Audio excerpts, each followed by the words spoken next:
Hello everybody, how's it going? Welcome back. I hope you guys are doing well. We're going to be playing some Final Fantasy today. And we're actually going to be starting on the post patches. Yes, we're actually starting the post patches. I'm excited because I have been wanting to start at the post patches. But I kind of wanted to go through it as my Dark Knight, so I had to get that level. It's at level 98, so it should be ready to go through the post patch. Hopefully it's not locking me out and I need to be max level 100 because that would suck. But yeah, but we're doing the post patches. Also, apparently I had a lot of stuff from like past PvP that I never really turned in. So I kinda got some new armor, and I'm gonna be honest, I like it. It's very snazzy. Definitely fits the Dark Knight feel. Very much an edgelord though. It is very much an edgelord armor. This is like, oh look at me, I'm in my basement because I'm complaining about the world and life and more emo, but yeah, you get my point, edgy.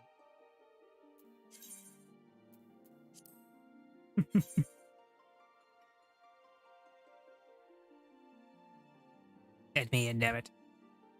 But yeah, I've been playing a lot of my Dark Knight recently. we're gonna start the post patches. I'm curious to see how this all wraps up, because I know Dawntrail, I finished the main story for Dawntrail and I just stopped and I haven't done any post patches since. So this will be interesting to actually see, you know, what happens in the story actually. My plan is to kind of go through the post patches section by section, if that makes sense. Also, I've been going around to some of the past DLCs to try and level up and also unlock some of the past quests that apparently I didn't finish, because there's apparently a lot I just didn't finish. So that's been fun. That has been a lot of fun. Ah, crack my neck. Ah. I wonder if you guys heard that. It's like, you'll have sometimes when you crack my neck or crack your hand where you just like hear it or something else like that. I'm not sure if you guys can hear that stuff half the time. It's weird, but I'm very curious about that. I don't know why I'm so curious about that though. Oh well. Oh gosh. I'm curious how this all turns out. I hope the post patches are better. From what Ray told me, they were just kind of meh. You know, it's just meh. It's not the best, not the worst. It's just, yeah, it's okay. I hope it's good. Let's see. So let me turn the volume. I think it's a little low. I know I turned it down because I was listening to stuff in the background the other day. Question, do you guys ever play video games and just like turn the background music down? Because I do that all the time. That is like the base thing I do half the time.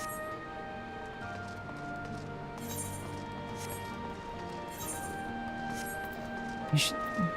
Primal focuses... Oh yeah, that's the focuses for the primals. I haven't done that yet. This guy, I can do that later. We need to go to Royal Invitation, back in Tuliola.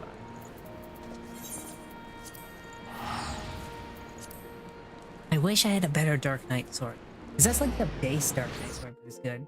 Hey Dev, how's it going, mate? We be doing the post patches for Dawntrail, mate. So, I've finally leveled up my Dark Knight enough to actually do them. I had my, like, I had the Viper class up to that level, but I wanted to go through it as a Dark Knight, because that's, like, the main class I play. I wonder if it'll have me at a, like, a, what is it? I wonder if the post patches will have me at a, like a gear level limit? Because I know that is definitely one thing that I do not. You know, my brother are planning on trying to work through FF on Tuesday, as a brother do. Oh, that's so sweet, honestly. I will say this. You will probably need the duo trailer just because it's a Realm Reborn, and a Realm Reborn is not the best. It just ain't. Realm Reborn is okay, but it's kind of like how I would describe... A Realm Reborn is okay. And that's the best way to put it, but it's boring if you do it by yourself. Once you get through a Realm Reborn, the story hooks you, but until then it's like, you know? No freaking level requirement. I mean, it says level 100 recommended, but still. It's only 2 levels, honestly. That's not recommended.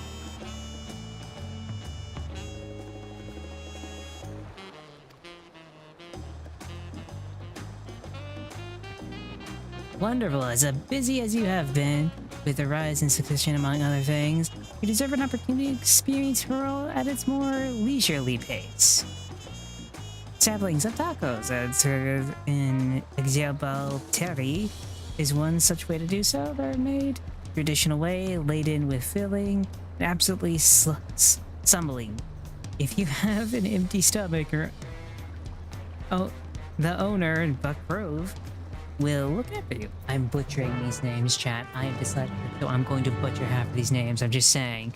You're gonna have to make an entire compilation of just me butchering names throughout this. I was thinking about going the dragon race and probably a sorcerer build. I would say that's probably a good idea. It just depends on what you're trying to do. There's magic DPS, so if that, like magic DPS, and if you're doing that, I'd say the red mage. That is definitely one that is very much... There's also the summoner, but that one's more of a healing one. But they get to summon Bahamut, so that's cool. Well, finish. Long today, how are you? I see. If you were harkering for tacos, well then the house consists Consider it a token of gratitude for your help tracking down those treasures. Go ahead and find a table. I'll bring you a meal as soon as it's ready. You see what happens, chat? You save the entire place, and you know what happens? They give you free tacos. You see? Your end of the reward is just free tacos. That's all you needed. The allies, I'll show my buffs. That's something I can possibly stand out. Ah, I get that. You still love tacos, I hope, huh? You ate so many when you turned 5, you could barely move afterwards. Remember that?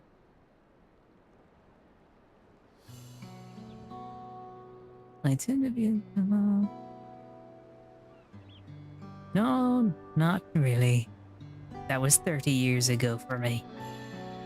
Oh, it's sorry. It's still strange for me, too. Just the other day, you were a little boy clinging to your mother's skirt. Now you're off, you shallons, and now you're a man grown with a face full of hair. Even so, I knew you were my son the instant I saw you. We're still family, and you can always rely on me. Relying? That feels like the only thing I'm doing right now. On you and on everyone else. I can even start a fire without assistance on my new job. Back in Alexandria, we had an jobs, and if need to fire, all I had to do was press a button. Everything was at our fingertips. But here I'm helpless, a culinary who can't even light a stove, the way others in kitchens stare at me. Gods, I've never felt so embarrassed. Advantages and disadvantages? No, they don't. To my knowledge, they don't. I'm sorry to hear that. I've been told the tales, but it seems life is really different within the dome. What's scared? My wife and children, I think, have been... My wife and my children, I was thinking I'd have them join once things had settled, but at this rate...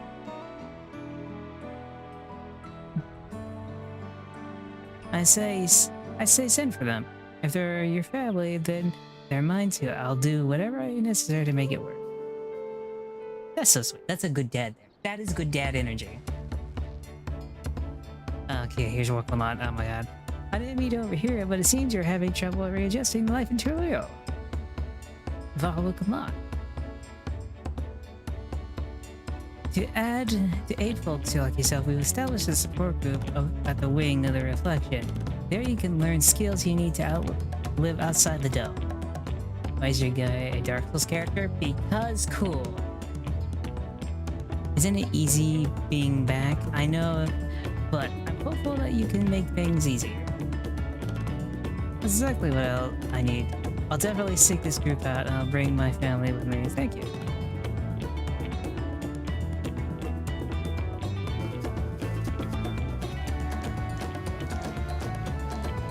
Who it is. It was just who I was about to go and find you at. You don't mind company, I hope. I could use a bite myself. Great, now she's here to eat my tacos. They're savior tacos and I saved the world and everything, and now I'm having to share my tacos. I'm not a sharing taco man. I don't share my tacos.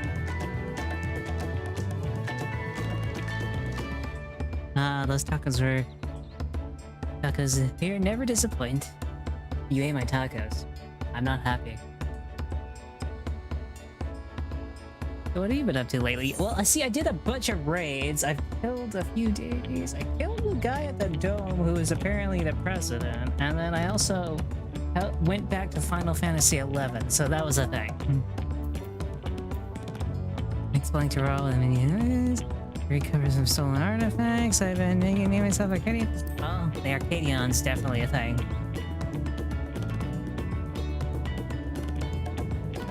You're fighting in the arena of Alexandria. By facing off against tough opponents, I'd wager you hone your skills even further. As for me, I've been kept busy with duties at the palace, but whenever I find a moment, I walk the streets to talk to the people. That way I can better understand the problems they have and share them with Kona to figure out solutions. I was one such walk just now, and I mentioned I was hoping to find you. I'm gonna have to save the kingdom again. Luna, I have something I wanted to discuss with you. Dawn, sir. Do you have time to come to the palace? Yes, I do. Great. I'll go ahead and please come and join us whenever you're finished here.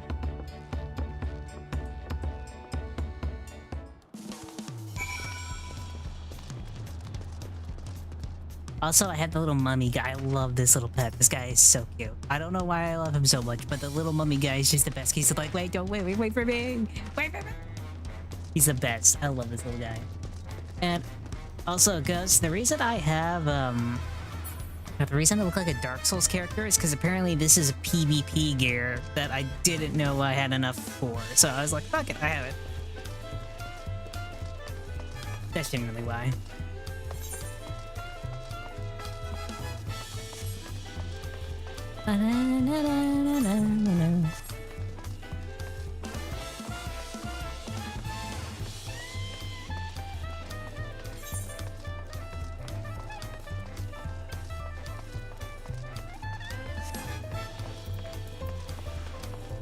Also, I love the Dark Knight's ability. Like, what is it? He has, you know, he has the, he has like the Edge of Shadow and the Blood of Shadow. Well, apparently after using the, what is it? The Beryllium ability, he gets these really cool abilities that basically enhance those two abilities. It is so cool to see.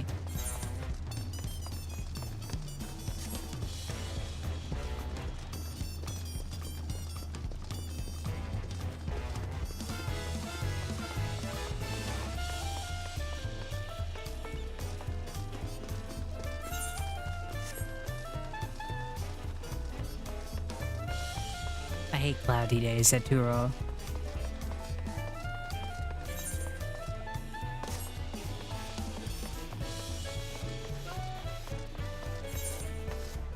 You know, I don't know why I never teleport, but at the same time, I like walking through the areas. Is it weird? I generally like walking. I love the theme of this zone. The theme of this zone, dude, is fantastic. I love this zone's theme. The theme of this zone is great, although, I've got to be honest, personally, I still love Heavensward's theme, so... Like, Foundation's theme in Ishgard is so nice, but then again, that's like one of my favorite DLCs, so... You know, that's me just being biased, you know?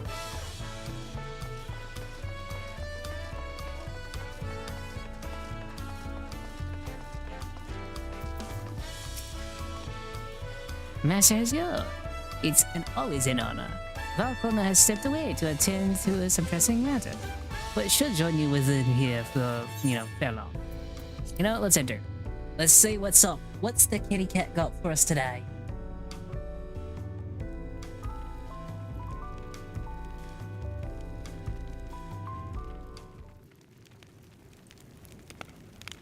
Oh wait, it's the boy. And it's Cryo. Elze, Alpha Node. Graha. I'm gonna be honest, Graha is the best. He is the best boy! Which DLC do you dislike the most? I would say Stormblood. Dawntrail is kind of up there though. Oh, you're all here too. Valkona has summoned us. Though, if the truth be told, Alpha and I have been seeing him quite regularly of late. He asked us to share knowledge of Huna's culture and see, in hopes of strengthening the alliance. We are, of course, happy to oblige you. I'm gonna be honest, you two are like the... I guess Alphano, the best way to describe him character-wise, is the diplomat of the Scions of the Seventh Dawn. He's literally just the guy you go in to say, hey, I want you to talk to these leaders and just get them to agree on something. Carl and I were likewise summoned otherwise. We've been carrying on with our work and compiling information of the Golden Gate City. Oh, that's cool. My grandfather embarked on the investigation 20 years ago. With our report, we shall find what he started.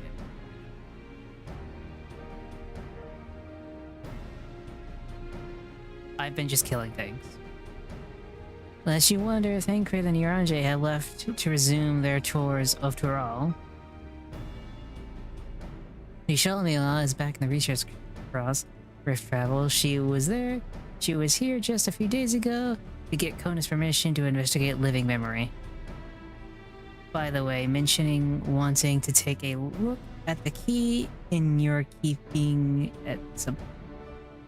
Oh, she wants to take a look at the key I have in my pocket, basically.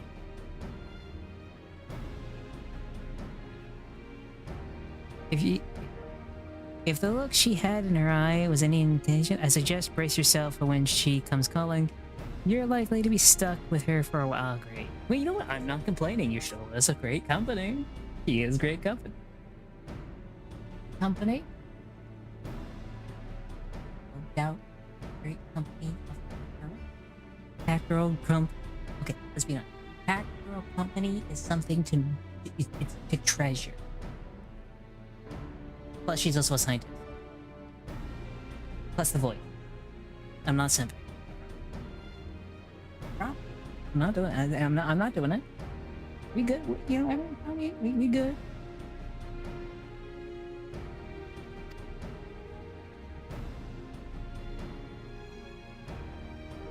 As for Destiny, we don't know either where or he is nor what he's doing. Some things never change. Destiny is killing monsters.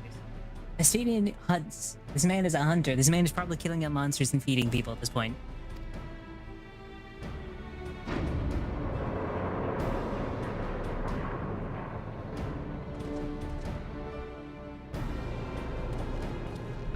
Oh, look, it's Kona.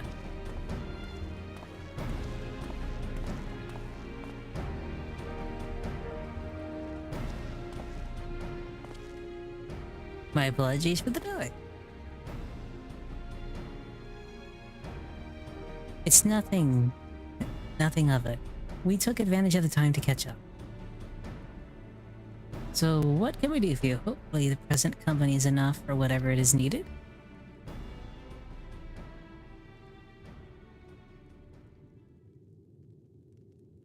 The matter which I have summoned you pertains to Alexandria. A state funeral will soon be held at Solution 9 to mourn the passing of Queen Savine. King Gulja and his administration have invited us to attend.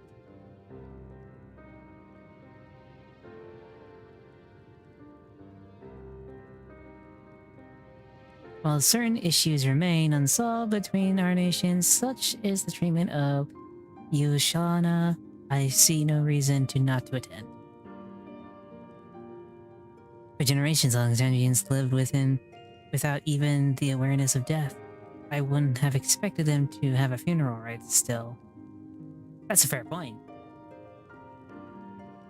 Apparently, the member of Oblivion unethered records of a ceremony that were conducted in the Alexandria of old. It was they who put forth the proposal that the queen be thus honored. Leave it to that lot to think of such a thing. The people of Alexandria no longer forget the departed. They're being comforted with the idea of death. For the first time, I suspect our friends wanted to do something for them. Josephine was by the second, she was nevertheless a pillar for her people. The pain of her passing must run deep.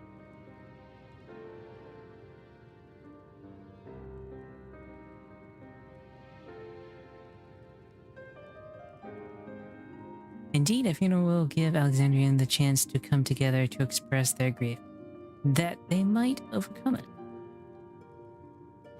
I wasn't sure first, but I've decided to go, not only to be there for Gulja, but to put this chapter behind us.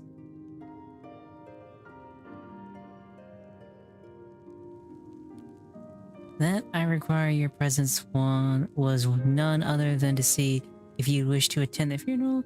You knew Sphene well, after all.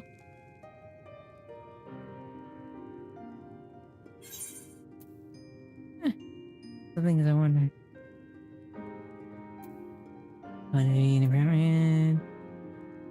Shit, should I go? I technically killed the queen. Now that's a conundrum. I basically murked their monarch. Fuck. What is that would be inappropriate. I mean, I did kill their queen, so, you know.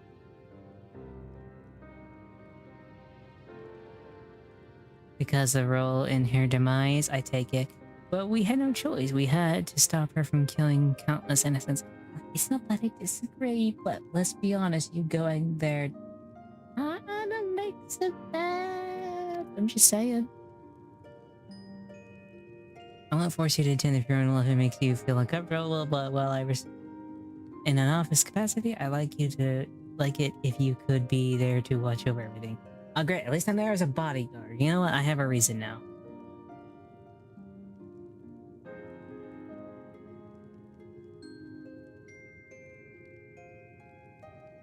Ow. XY, what the fuck did I do?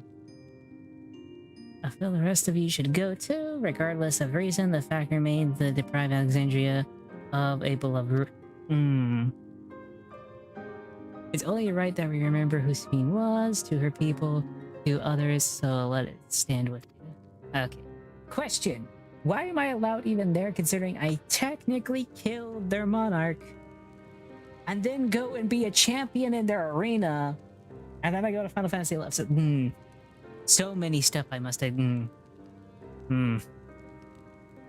Dawntrail is low on my expansion list, but it's it has elements like the raid series. Dude, the raid series in this was great. It's been decided. Let's head to Solution 9 and look for Gonja in the back room. Okay. Isn't going back to Solution 9. Like, I'm gonna be honest. I love the writing in the raid way more than the actual main DLC. Also, really? You got pissed off, X? That was your excuse? Really? We have started Crossroads.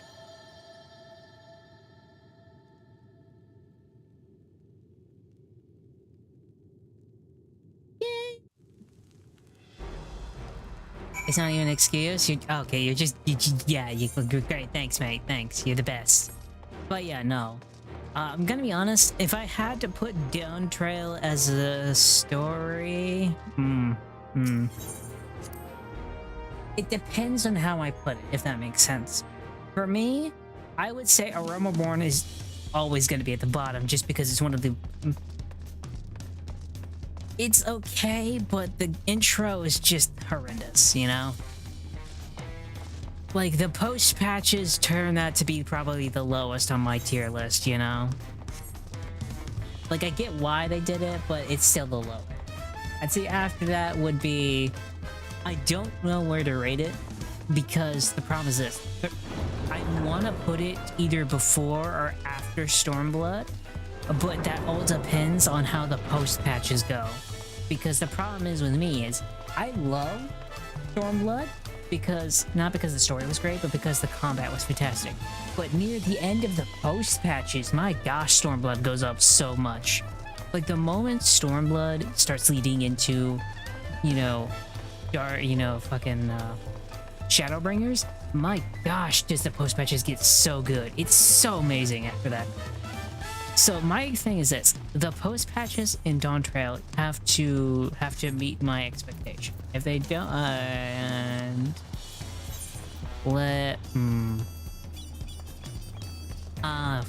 gonna have to be level. I'm gonna have to be max level for this. Fuck! I'm gonna have to change. I can't be a Dark Knight right now. Shit. Okay. Hyper class equip. Now I can go. I got pissed off due to my internet being shitty. Dude, trust me, I get that. Internet being crap is definitely a thing. I hate it so much. Alright, so it turns out I can't. I have to this by thing until I reach level 100 on my Dark Knight. But since we're doing the post patches today, I guess I'll just switch to my Viper.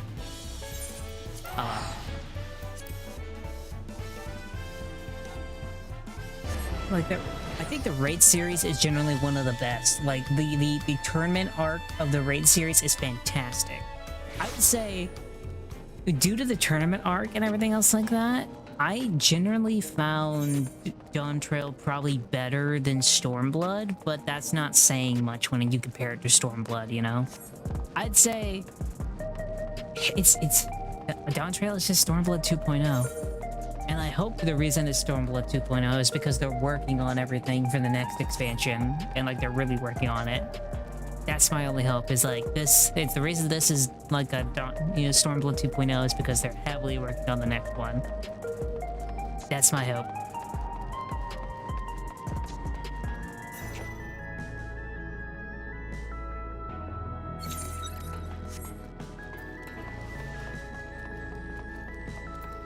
Speak with Muja in the back. That's going to be very interesting, speaking with Muja.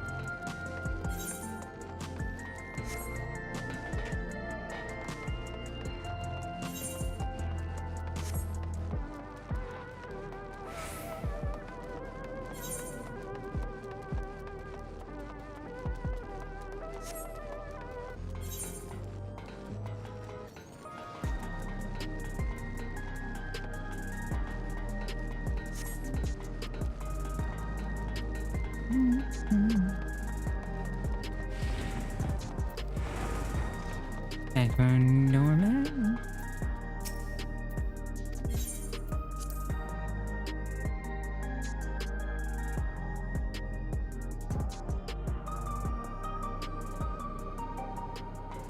Hello, Gluja.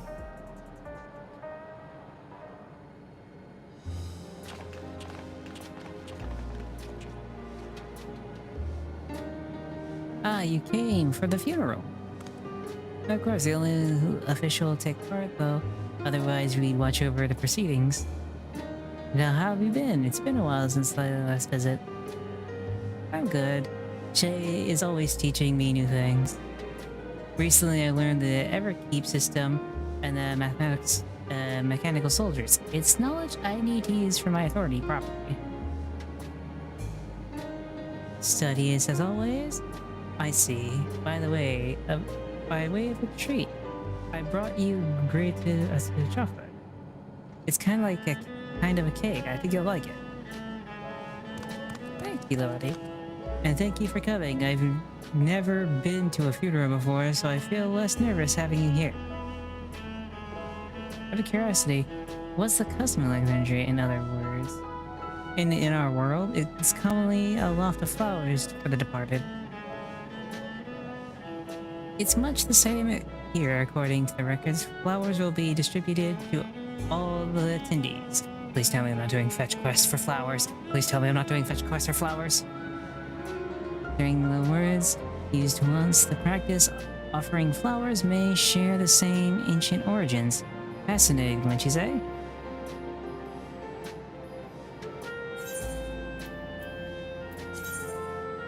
You know what? I'll take the...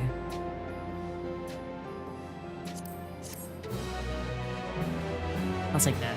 Why not? Garuja has been added to the... Wait, I haven't had Garuja in the codex? What the... Succession has been added? Okay. Garuja wishes to go and collect his flower for their funeral. Ah, there... Oh, they headed on Pax Pack. I think I'm heading over there now. Watching you. There's a man I'd like to speak with, Gosan. He has apparently Spheen's aid and the one who sent us the invitation.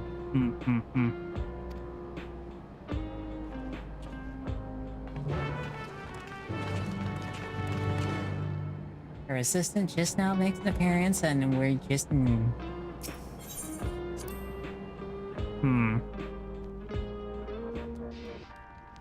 Something tells me I don't think this funeral's gonna go well. Also, are going there for flower. As long as I'm not doing fetch quests, because I'm gonna be honest, after like a Realm Reborn, I have come to realize the extent of my hatred of fetch quests.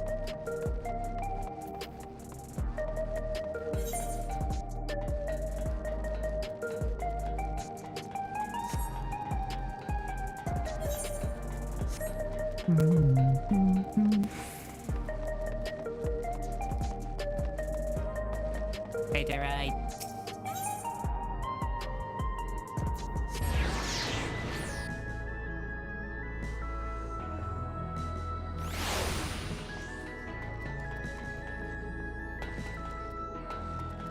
goes on.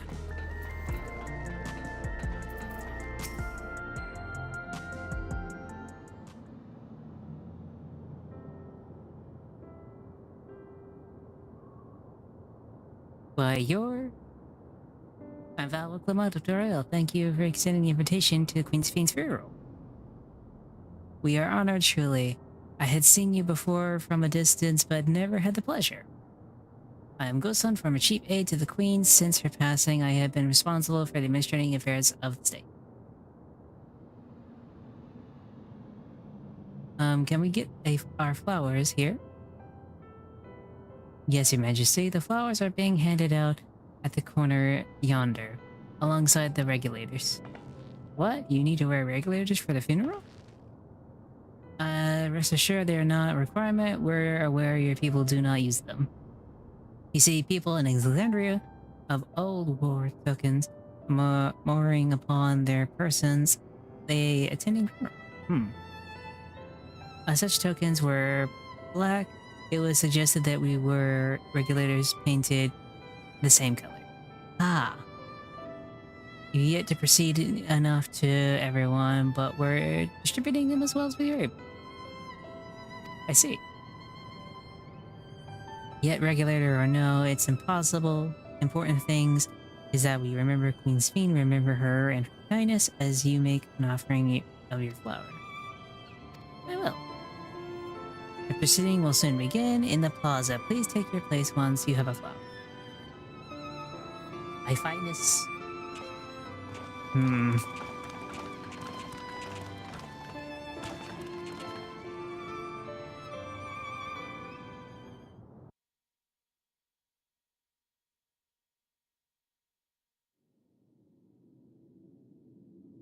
Oop, here we go, big funeral time. Let's see what happens. Oh damn, that's like, oh damn. You could tell they copy and pasted them, but it's okay. I like the scale.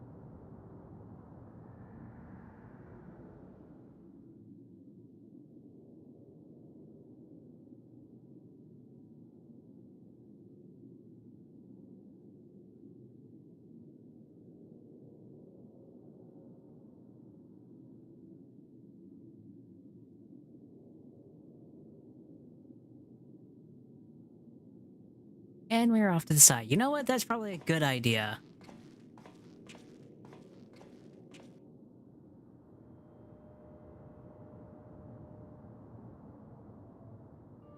Although we are gathered here for the same reason, we hail from different lands.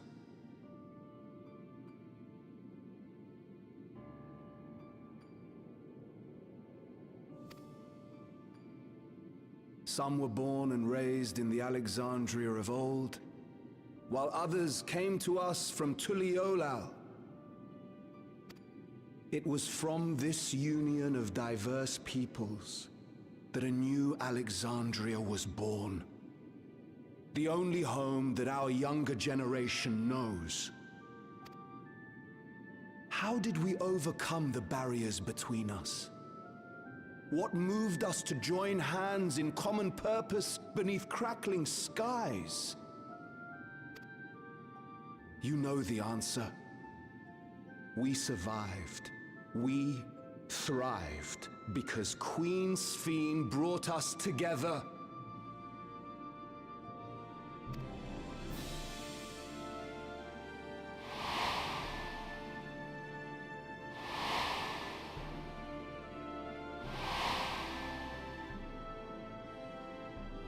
Inspired and encouraged by her boundless kindness, we strove to be better, for ourselves as well as those around us.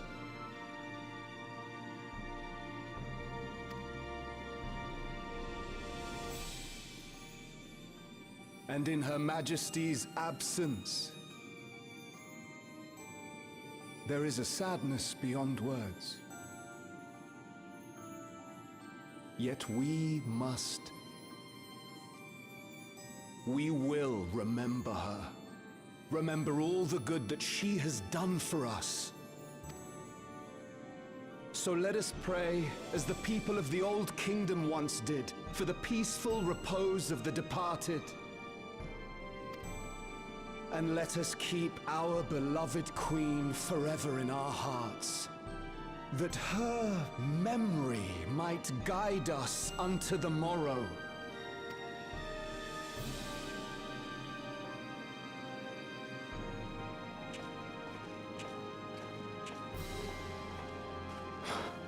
Would that I could find solace in my own words. What does that mean? Wait, what does that mean?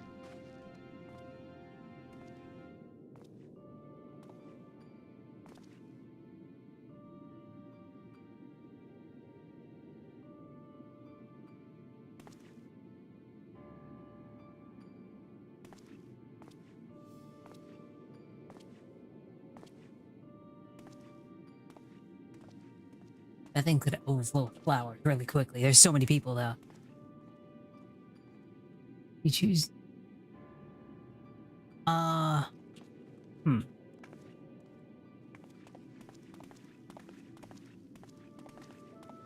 gonna start answering everyone's questions after cutscene. I feel like that's probably the best thing to do. But I will be getting to your questions, no doubt about it.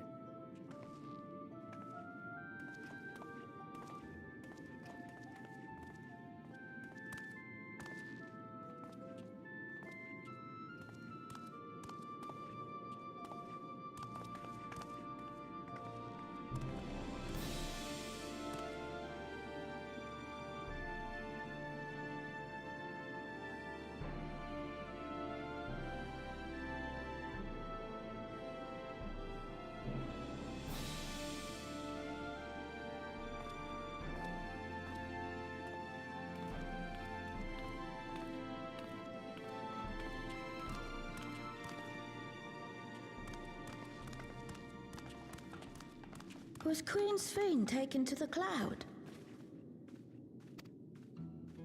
She must have been. To still remember her is strange, isn't it, darling? I miss her. She would always cheer me up when I was down.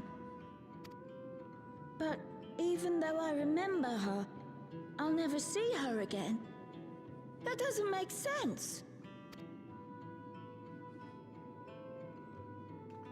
It seems that's what it means to die, I'm afraid. But what will happen to us? Are we just going to be sad forever?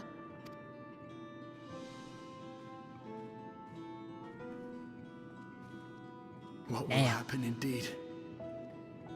Everything that we have, we owe to Queen Sphene. How are we to go on without her? Oof. I still remember Her Majesty so clearly. If only I didn't, I might feel better about the future of our realm. Perhaps we should also consider moving to Tuliolo. The journey won't be easy, but it'd be better than staying here in uncertainty. Damn.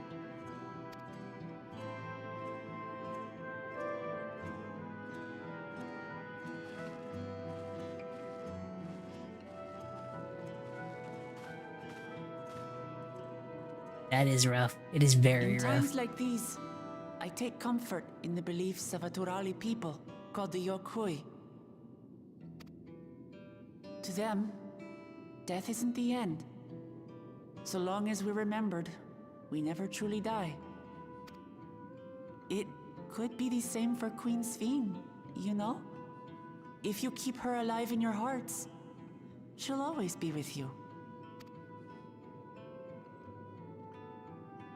But we still won't be able to see her, right? I don't want to think about that. I wish I could just forget instead of having to feel like this. Damn.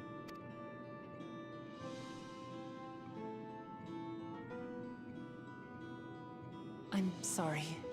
I didn't mean to impose. Please, mourn your queen however you see fit.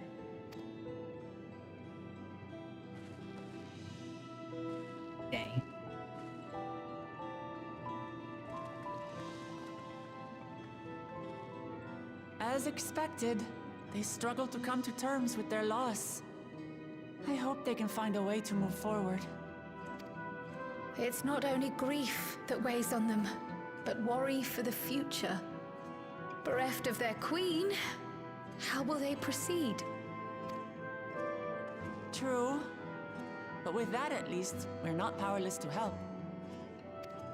Fair. What is it, Guloja? I was wondering, is it better to remember or forget someone when they're dead?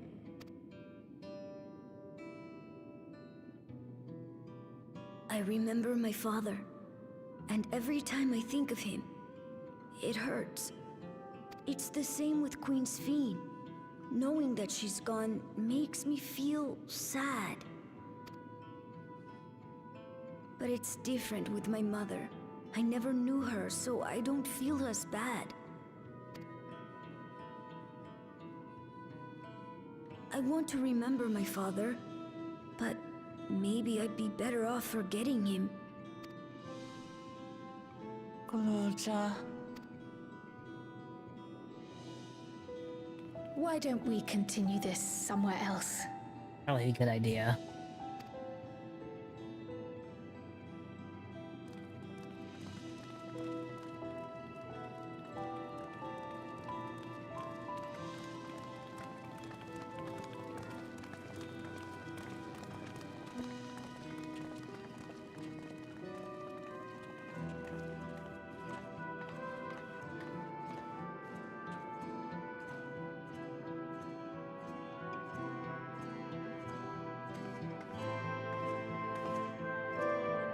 Mm-hmm.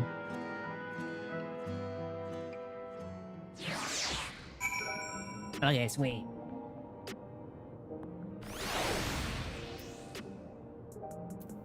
Before I continue with probably another cutscene, let's actually answer this question. Currently writing an essay on GTA 6 and how it can learn from FF14. I'd say that would be an entirely discussion itself, but if I had to put my 2 cents on it, I would say this. When it comes to GTA 6, I think if they did anything like Final Fantasy, they'd have to do expansions and you probably have to pay a decent amount for it. But I don't think they'll do that. I think they'll stick with shark cards and free DLC. I think that's what they're gonna do. Shark cards and free DLC. Which means grinding is gonna be a pain in GTA 6 in my opinion. And they're not going to change it because GTA 5 made them billions and billions of dollars. So I don't think they'll do stuff for Final Fantasy, like Final Fantasy 15. I may be wrong, but I don't see them changing too much. And do choices matter in Final Fantasy? They matter in the sense of how your character plays and what type of character you're trying to be, but they don't matter in the sense of, like, you're going to change the story, if that makes sense. You're not... Your choices in dialogue will change mostly just how your character is personality-wise, basically, or how most people think the personality is. But in all reality, you're not going to be making like good and light side choices and dark side choices where you change the very, thing of the story itself. You're going to be following a linear story written by the writer. So, I think that's the best way to do it. And living on Solution 9, haha, no. As much as it would be cool because of all the technology and everything else like that, I also feel like it'd be nice to visit. It'd be nice to visit. I feel like it'd be a little, I don't know, much.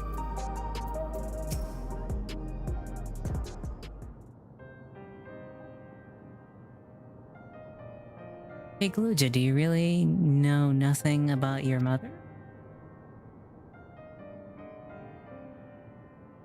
Shall search the whole system for information on the residents, but only Mamu Josh she found listed where my father and me.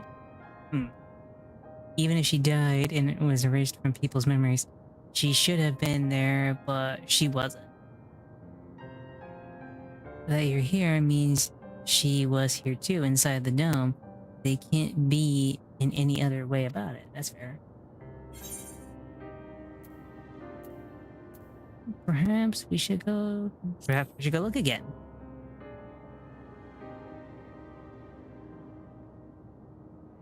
Maybe it's hard to explain. I'm not sad, but I feel like I'm missing something.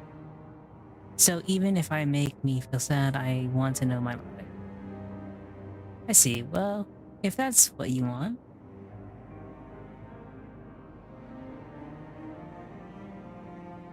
I'll help you. I'd like to help as well. I believe I speak for the others too.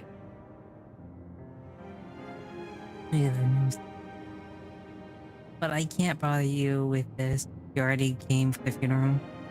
We came here not only for the funeral, but to see whether all is well in the Alexandria. We're not about to leave just yet. Besides seeking to learn about your mother, we'd bound to learn about your father as well. That's a fair point. By retracing the steps of a man whom kept his own counsel, you may gain knowledge that can serve people of Alexandria. Exactly.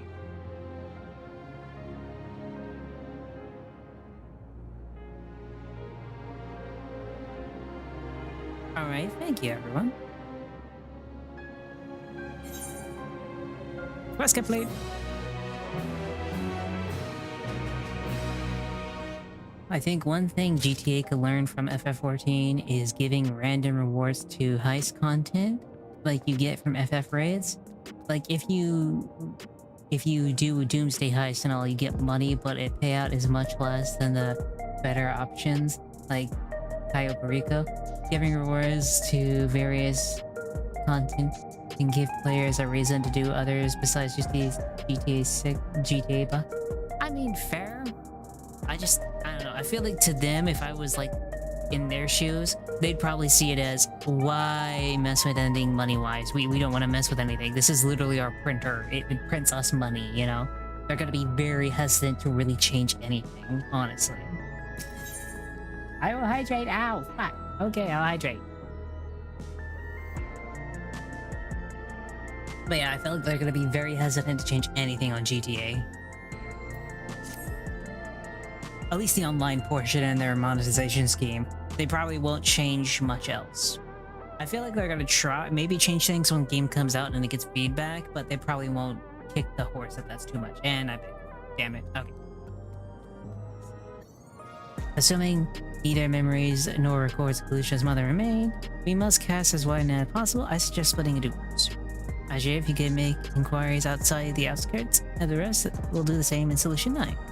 Okay, I'm sitting outside, but they get to sit in the air conditioning. Why am I the guy getting to sit outside? I saved you guys' asses how many times, and I'm the one sitting. Wow, thanks guys.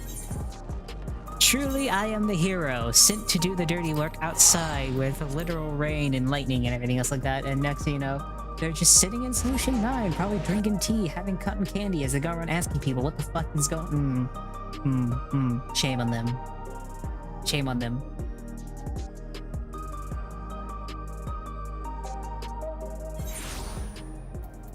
Turning on if let's see, where are they?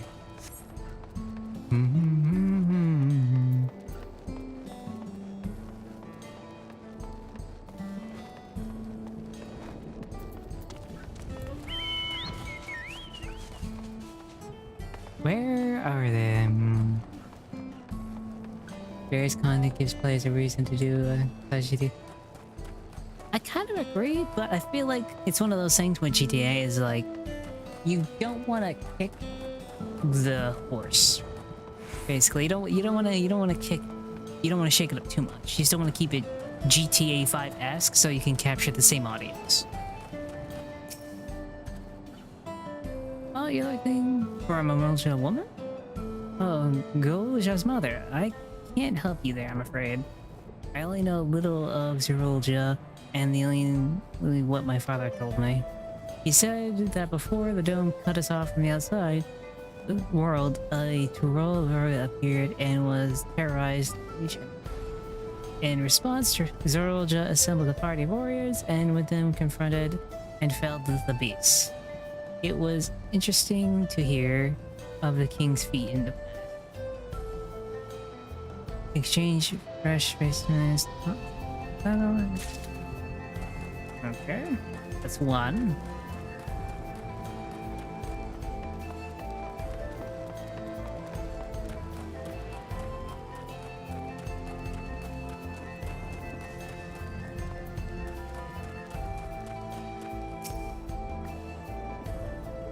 Merge woman? The people have never been common sight around here.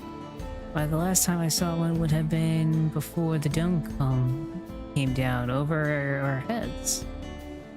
Yeah, it was among the landing garden and was dispatched here. I assume they all returned to Tulio on a mission. But any remain, I suppose that could have been trapped here with the rest of us.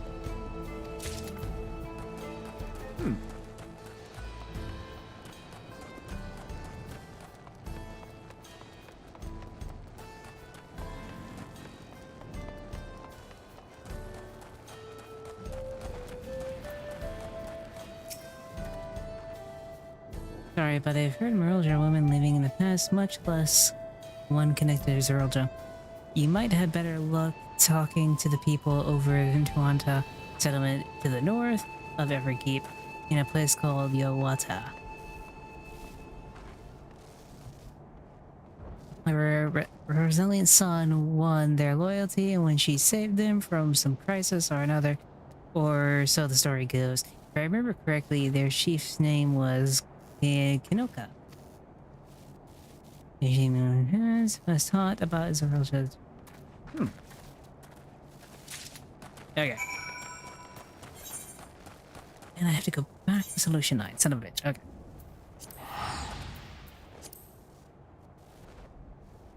You know what we are right now, guys? We are literally the, what was that one company that basically takes your like, saliva and, like, does your, like, family tree, basically? What was that one called? We're basically that company. We're Ancestry.com. That's what we are right now.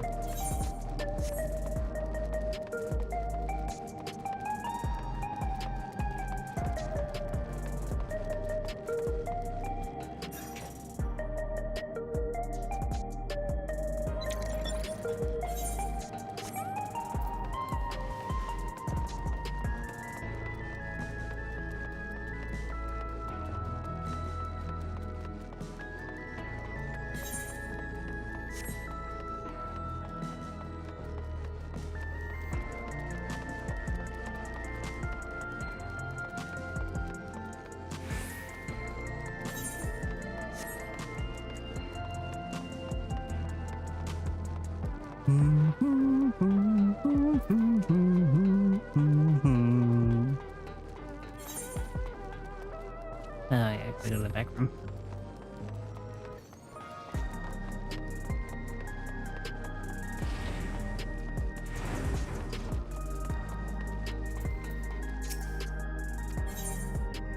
Yes, I would like to go to the back room.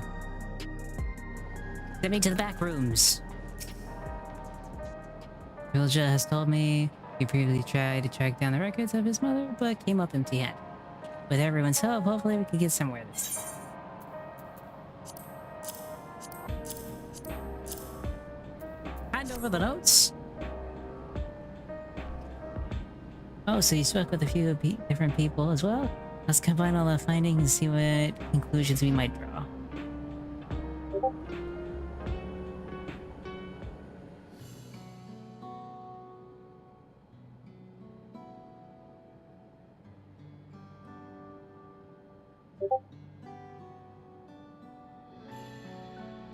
Soldier by a retired land guard to Yashola, whom was a female Musha. His mission was to rid the region of Terulavara, and I believe it's safe to say that was the crisis in Yoja resolved. If some of his troops struck around for a time, perhaps to assist the villagers from recovery efforts, they could have indeed gone trapped in the dome.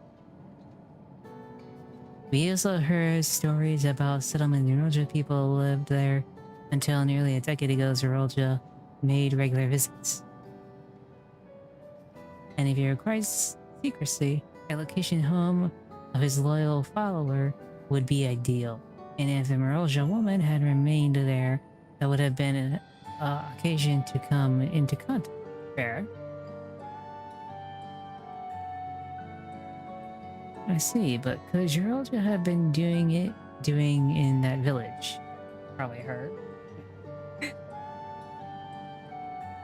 I think we can answer that question.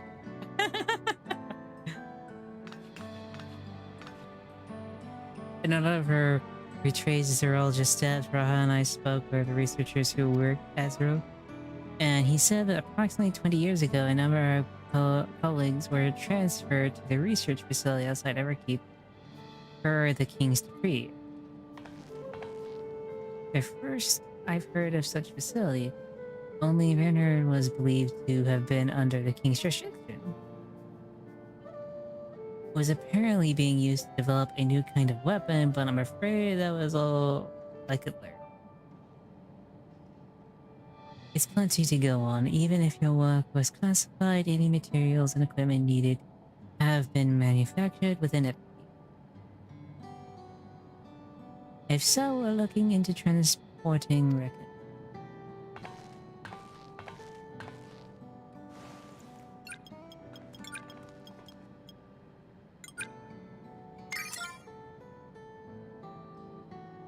There it is. The routes are fully detoured and attempted at obfuscation, but large deliveries were being made to a far too large for our mere village. There hasn't been any activity for years, though it's likely the facility has been decommissioned. Did you think that's where my mother was? We can't say for certain just yet, but I reckon there's a good chance. Amazing, even though no one remembers her, you managed to figure out all this. Each piece of the puzzle may reveal little on its own, but we put several together and a picture begins to form. And even should memories fade, footprints remain to mark the path of those who walked before. A lesson I learned from another life.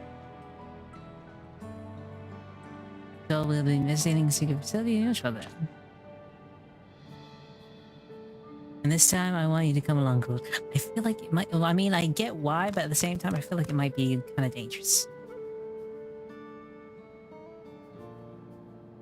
It is on the side of the lake. To get there, you'll need to take a hover cargo from the Dawntrail. I think you should.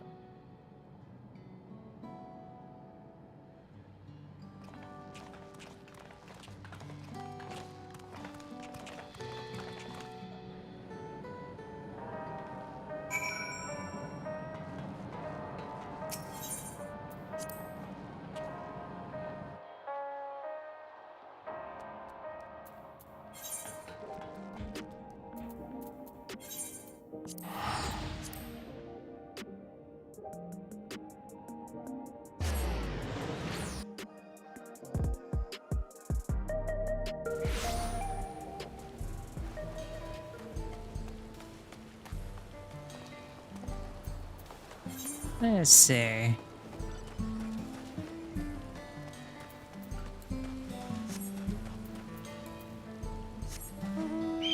I love this mount. I don't know why, but it's like my favorite mount.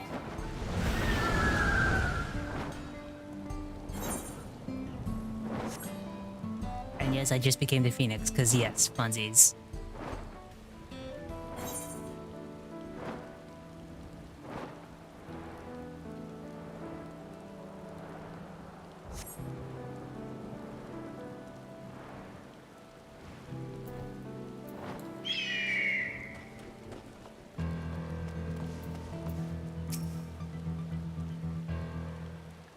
What?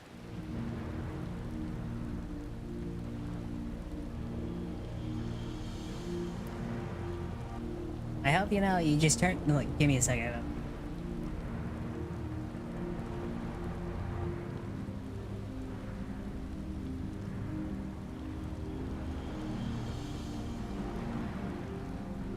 Okay, now I'm 8-bit and you've made me tiny. Why? How dare you, Rex?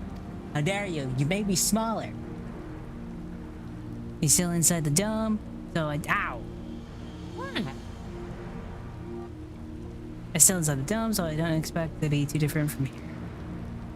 We'll certainly encounter dangerous beasts, so the rest of us should go first. You will follow on safe? Alright. I made you accurate. Fuck you. I was already accurate. You made me less accurate by doing this. Alright, be careful, everybody.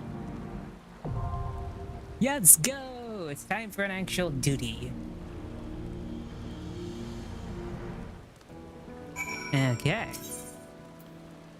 Use pioneering NPCs with other players. Always gotta do it with other players. It's just better with other players. Now becomes the fun part of just the waiting.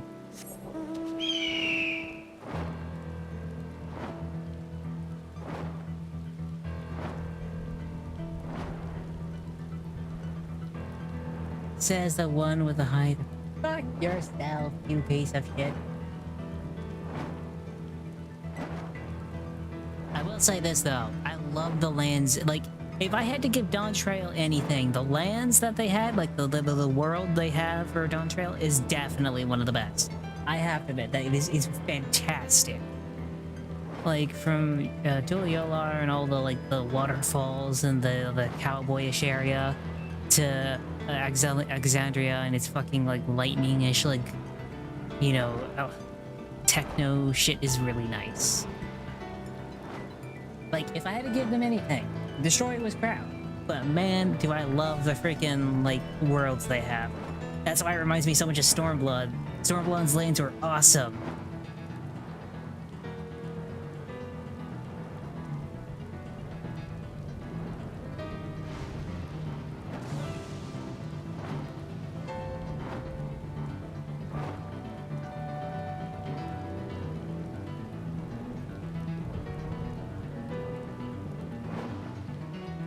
How have you been doing, X? How is your day going? I hope you're doing well. Oh wait, I can't go there? That's kinda dumb.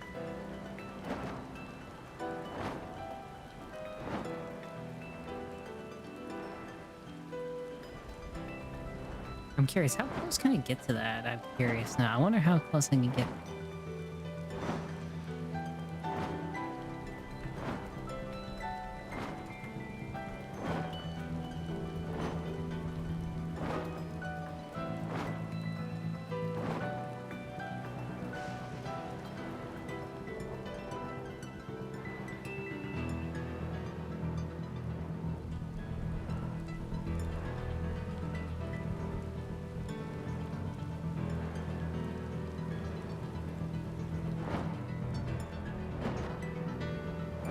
I don't know why, but this always gave me a Final Fantasy VII vibe. I think it's because the city above you is kind of reminds me of it. There's just kind of no way to describe it. You got the poor section, and then you got the big city above it, literally. I met the height requirements. Damn. That's sadness. No, I should probably finish up the map on here. At least keep the map filled out while I'm waiting to actually queue in. There's that one, and now I just gotta get that one little piece all the way over there.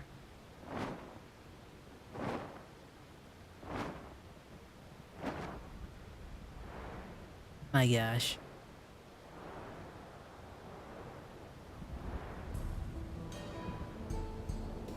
Although I feel like the purple's a bit much. The purple is just a bit much. There's just so much purple.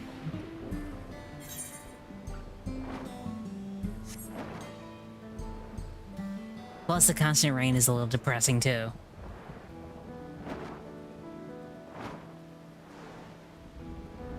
But then again, they use literal lightning as their power source, so, you know, I'm not technically complaining half the time. I just think it's kind of funny.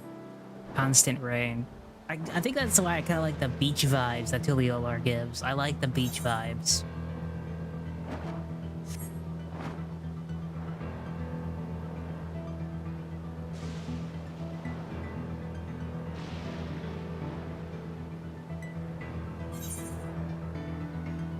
And I've almost finished the map. And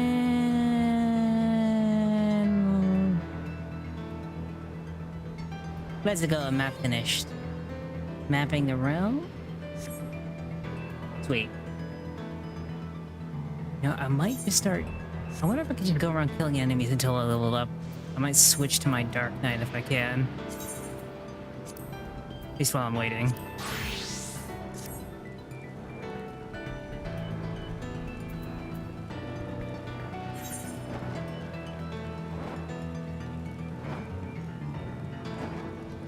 Because the thing is, if I want to use my Dark Knight for the main quest, I have to be level 100, and I'm at level 98. I could probably do my daily roulettes and probably level up, but that'd take freaking forever to do. Have you seen the new James Bond game? I have seen the new James Bond game. I'm glad everyone's really enjoying it. I haven't played it myself, and I probably won't play it, and the reason is it's just because I really wasn't super duper excited about it. It just never really caught my attention that much. But I know it's done by the guys who did Hitman, so I know they're good for games, because those guys do very, very well when it comes to Hitman. So I think they'd be good for any James Bond game, too. So I hate James Bond. I actually love the James Bond movies. Like, I think my favorite probably is Skyfall. Just because it's so cool.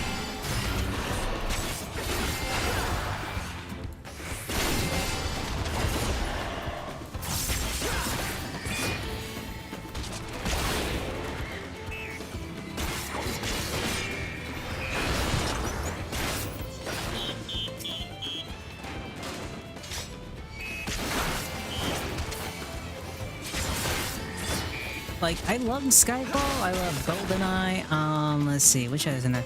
I was like, Tomorrow Never Dies, I like. I thought the actor for, the guy who did the most recent James Bond movie, I think he's great, Daniel Radcliffe, I think his name is. I think he's really good as James Bond. But I kind of just, like, they've been struggling to find a new James Bond so much that I honestly am like, damn. You guys are struggling to find a new James Bond so much that you haven't made a movie in fucking forever, I'm gonna be honest. So I'm like, damn. But I do like James Bond as a character. He's really cool. But if I had to say for the next James Bond, maybe Idris Elba. I heard he was probably a candidate for the next James Bond. I'm like, that'd be kind of cool.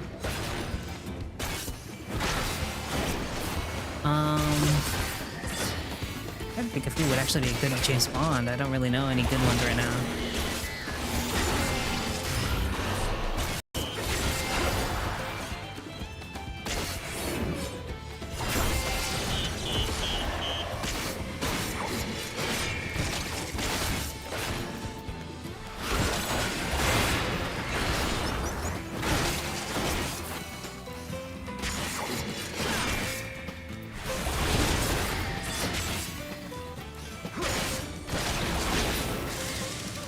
Yeah. Nice. I haven't played it myself either, but I've seen clips of the vids, and a lot of people reference it to Hitman. It's because it's actually made by the guys who did do Hitman. That's why. That's why the gameplay is so similar. It's because it's done by the same company. They just got the chance to make a James Bond video game, and so they did. Honestly, it turned out so well. I'm glad everyone's really liking it. It's been forever since we've had a good James Bond game. Ever since Activision kind of fucked up. Oh, shit.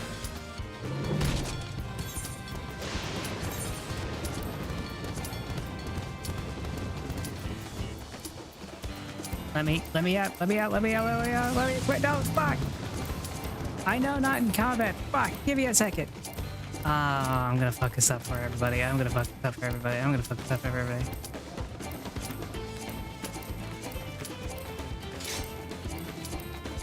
Let me out of combat, damn it. I'm not in combat, let me out. Ah! Thank you! Son of a bitch.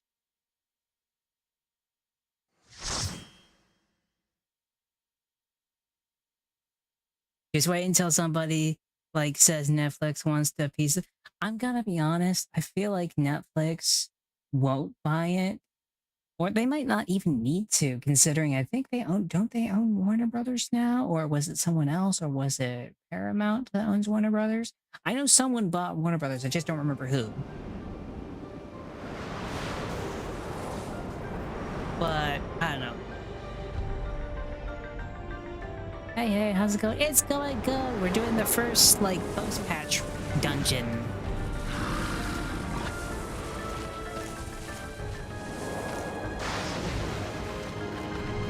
HBO bought them? HBO? Really?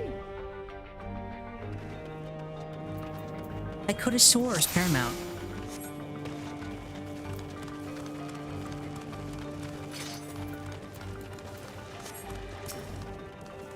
Why is why is an elephant the tank?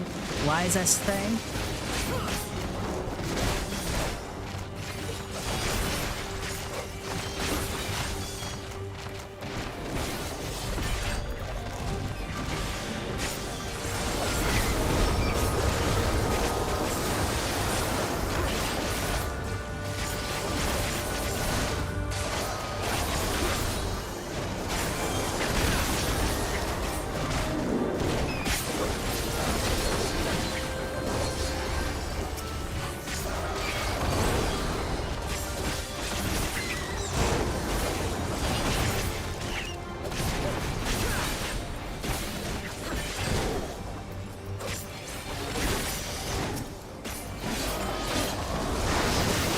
Okay.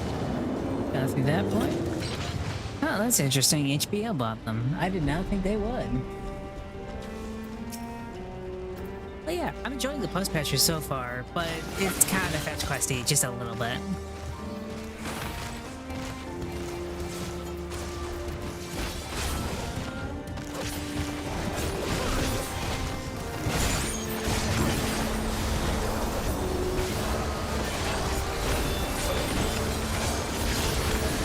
Just started Titanfall 2. Titanfall 2 fans, let's go. Titanfall is honestly probably one of the best FPSs out there. I'm gonna be honest, it's so good.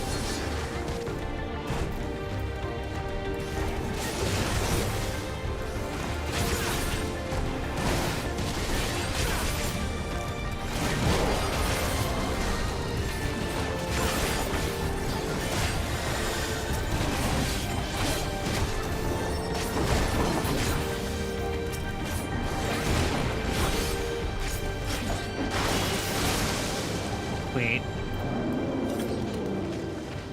I'm gonna be honest, Titanfall 2 is so good, but it also makes you kind of sad because, you know, they're not making a 3. Unfortunately, they are not making 3. So far, kind of fun, though, to be honest. I still like Dying Light's movement at best. The reason I think I like Dying Light just a little bit more is just because it's like a newer version of parkour. And you probably played Dying Light first, so you probably don't have much experience when it comes to Titanfall. But Titanfall's so good, Nate. It is so good.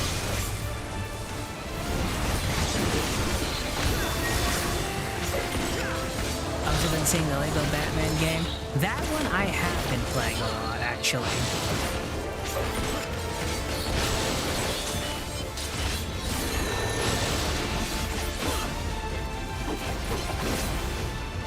I don't know what that is, but oh fuck, I'm gonna take so much damage actually. That's a lot of damage.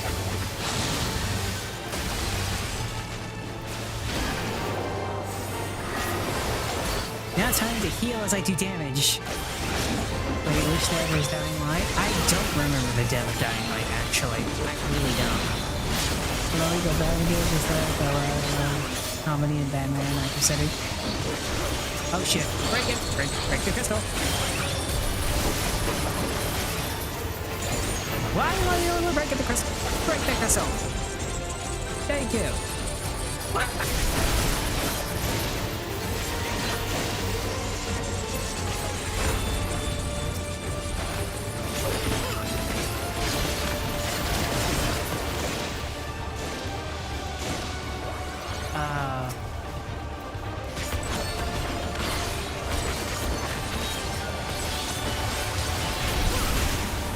And I'm dead. Son of a bitch. Thank you for the revive. One.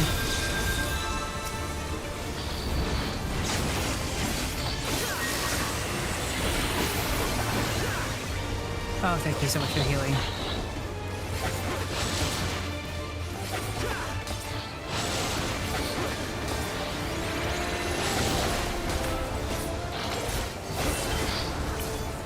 Okay, we got it. Let's go. Also, haven't played like the Lego Batman game. I honestly think is pretty good. I think when it comes to Lego Batman, it's probably one of the best Batman games. But I'm gonna be honest, I feel like the story's just a little bit rushed, and that's just because they're rushing through a lot of the story bits to kind of get you into everything, you know. I feel like they needed to take it a little bit slower. But I will say this: it did one thing the Arkham games never let you do. They never let you explore an open world with civilians in it. Like, you know, like Batman usually does. So that's the one problem I have. Because every single time Arkham ever did an open world, there were no civilians in it anywhere near it. They just cleared them all out.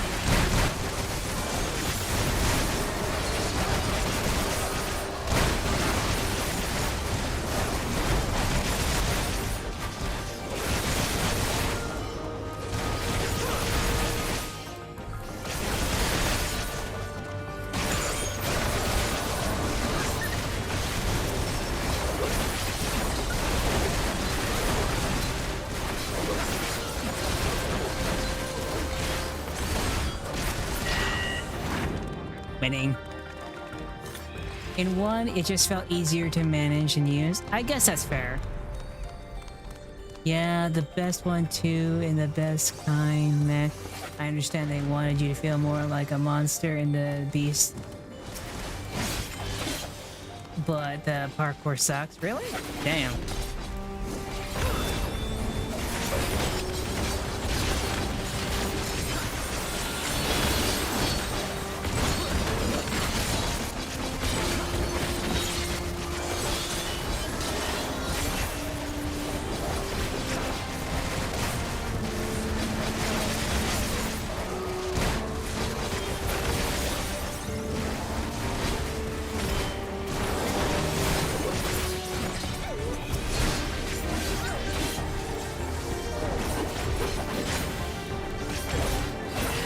Yeah, we got him. And one just felt easier to manage and use. That's fair. Yeah, you should get stuck onto many things, and half the time you climb things you don't want to climb. Yeah, that doesn't sound fun. What the fuck is that thing?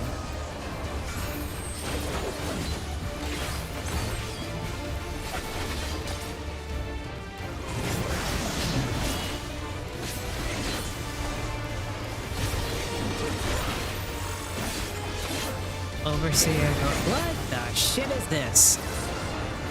Oh shit.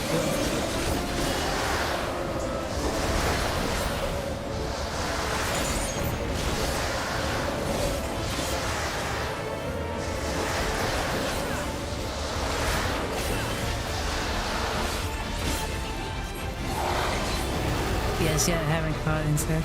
I'm gonna be honest, I haven't tried, like, you know, dying like the beast yet either. That's one thing I have not tried.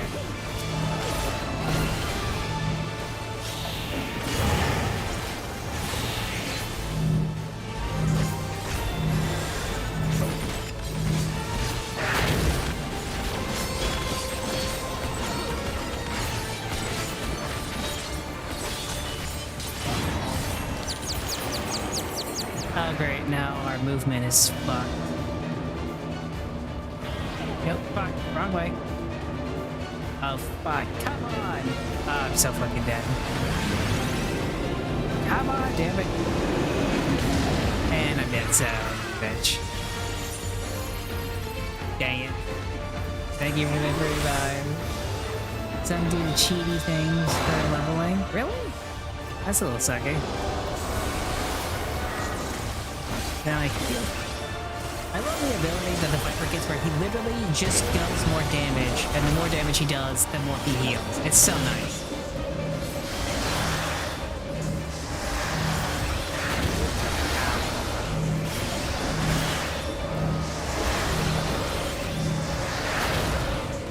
Oh, fuck.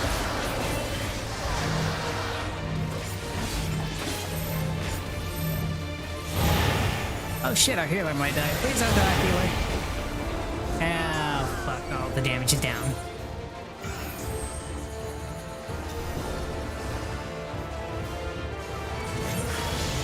Thank you. Mainly because I hate leveling a shit ton. Oh, wait, does the beast have leveling? I kind of hate that. Oh, motherfucker. Really? Instantated mother... That's really annoying. Thank you. Wait, Sucky, I don't like sitting and leveling everything for hours. That's a fair point.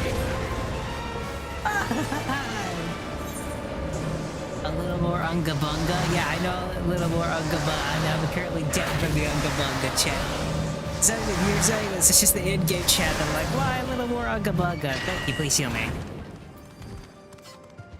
Are you oh yeah, I'm not getting revived, am I?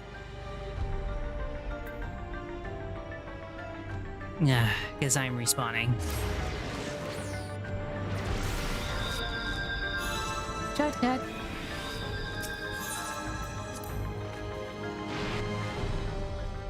Is it sucky? I don't like setting and leveling everything in hours and complaining. I mean, yeah, that's fair. I still haven't finished 2 mainly because I hate the leveling a shit ton, and 1 just lets me kind of do some cheaty things. Oh wait, you talking about 1? I thought you were talking about 2. I didn't like 2's leveling either. I didn't play too much though. Yeah, it does, but the skills feel very underwhelming, and that's there about like 12 or 18, not including the... I think that what says a lot about Dying Light 2 is the fact of Dying Light 2, the only reason I really heard about it is when they came out with a new edition that literally called it reloading. Because they made the stupid mistake of taking out guns. Which I thought was incredibly dumb.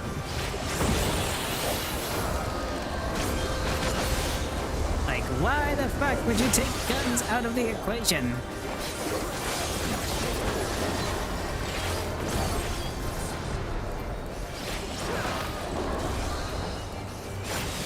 It was a skill then too because they wanted a shorter game. I don't know why you'd want a shorter game. If you wanted a shorter game, you probably needed money in some regard. If that's the case, you probably should have made something different and not called it 2. Probably call it like, yeah, I don't know. I guess the best way to put it is for me is like, if you're gonna make a shorter game like that, then make it just a shorter game. And don't call it 2, call it like a I don't know, like a pre-sequel type situation where it's like a side game, you know? Not a main game, but a side game.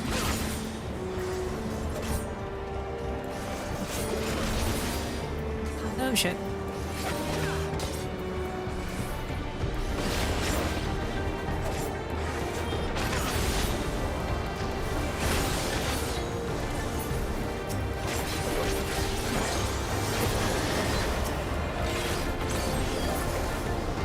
Nice. What in the shit is that?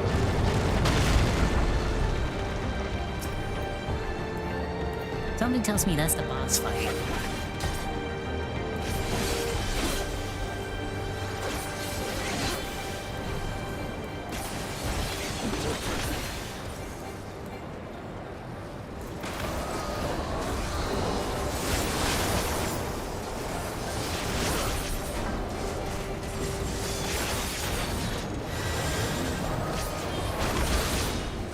Oh shit, move.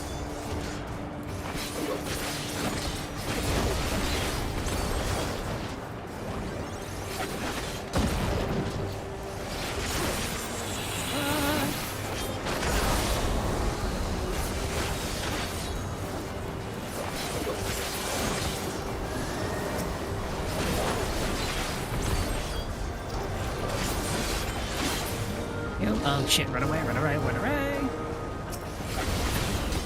We got it, let's go. It has less skill than 2 because they... I don't know. I feel like if you're gonna make a shorter game, don't call it a number sequel, call it like a side sequel, you know?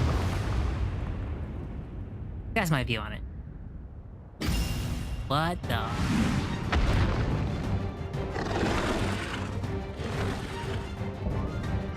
Terrognia Luna Paratia?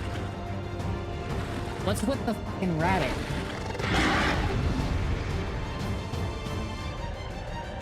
Why is a rabbit basically being Zeus right now? Luja. You know, LAC's a far enough distance away for me to fight a rabbit. Even though I don't know why we're fighting this fucking rabbit.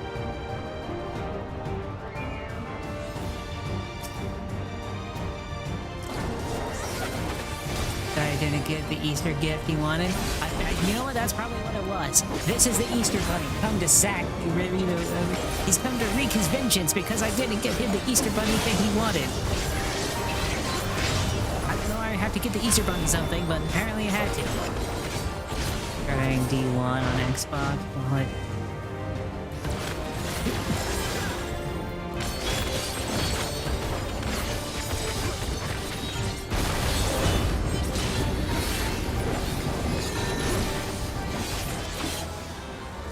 Oh shit. Ow.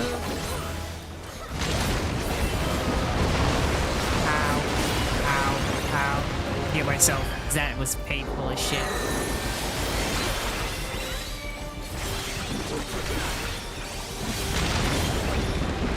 Ow.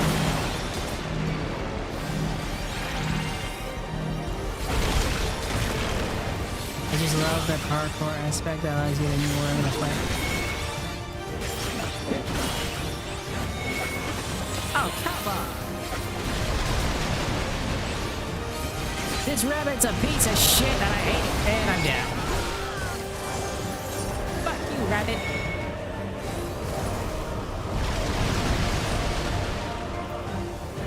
It does so many area of effect damage, too. I will say this is a really cool boss fight.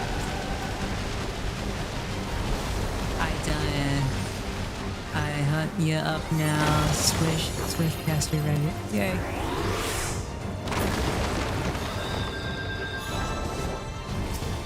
You suck. Holy shit, I need heals. Or something. Or just not to die. Fuck. Oh, time to run.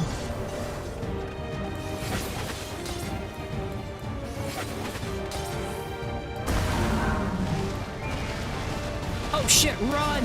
Run, motherfuckers! It's killing party! Oh, that's actually really cool. I like that. That's actually so cool.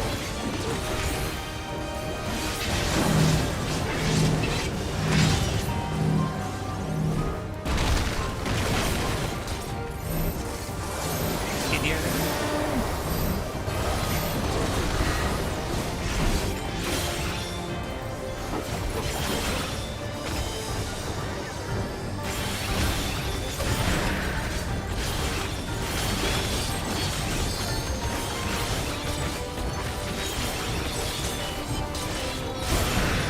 Oh my god.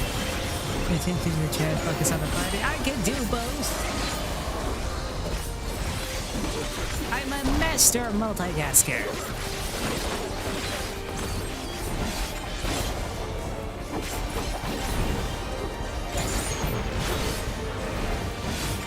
Oh shit, run.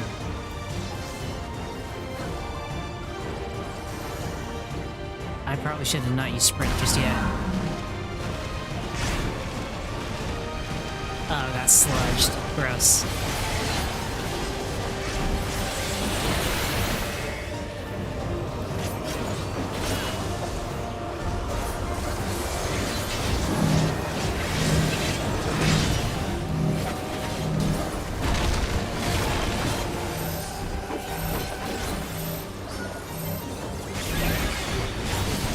I also like how the tank, the one who's supposed to kind of get up with us, doesn't do it. That was a little annoying. That's it. Limit break. Kill it. Kill it now. Let's fucking go. Limit break win.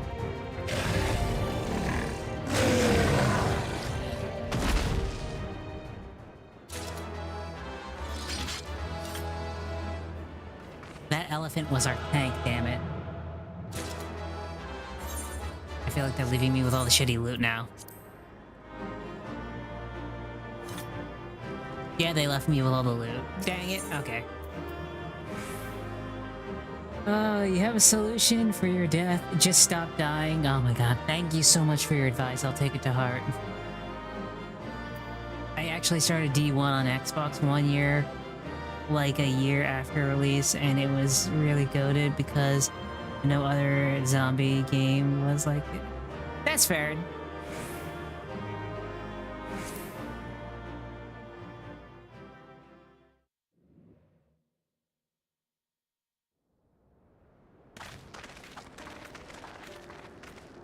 that's a rabbit. For all the talk of my brother felling this beast, he only imprisoned it, like Valley Armanda. From what I could tell, they sought to transfer people's souls and memories into bestial vessels at that facility. The Tral Vidral explains the need for a remote location. It was doubtless their prime subject. Though I expect Zoralja did not foresee the opportunities it presented when he imprisoned the creature.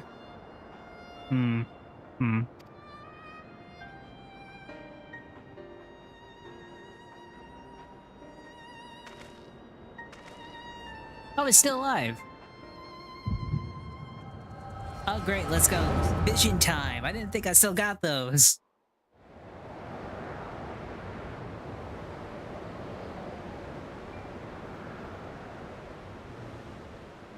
And so, in order to prevent the breakdown of the individual, I instead seek to transfer their soul into the body of the beast. This would allow one to wield the power of a Tural Vidral. In theory, our initial experiments will involve lesser creatures.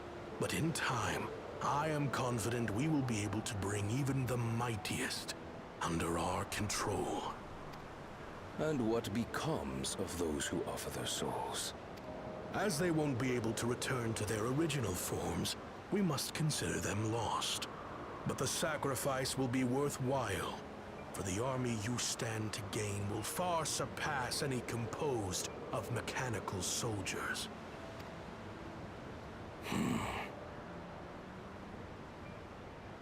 Very well. Recruit volunteers and begin at once. Oh, that's fucked. Thank you, Your Majesty. I shall return to the observatory and see to the necessary preparations. Ugly slug, very much so, yes. Also, he's not a slug, he's technically a lizard.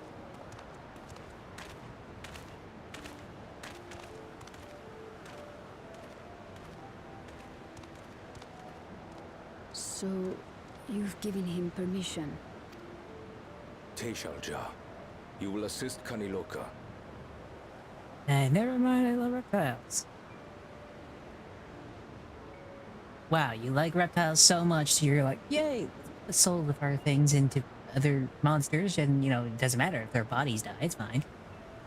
As one of the Landsguard's finest chirurgeons, your knowledge may be of use in his experiments. You will also watch him closely. And what you learn, you will report to me.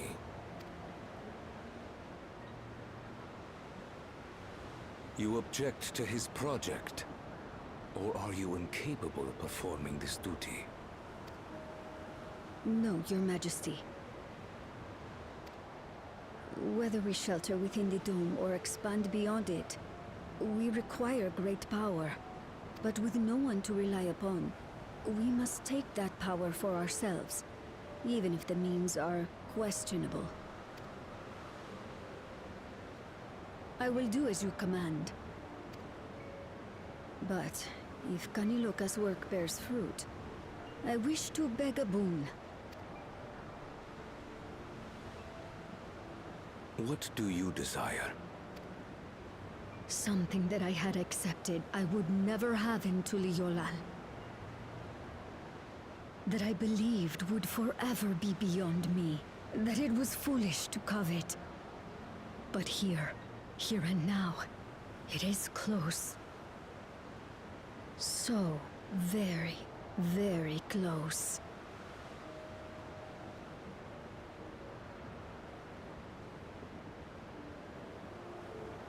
Perform your duty to my satisfaction, and anything you desire is yours.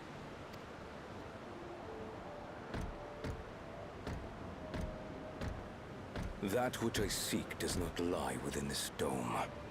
Here, I cannot prove the miracle. But if what you seek is at hand, then you may claim it. for it has no value to me. I'm better designed though because I feel like.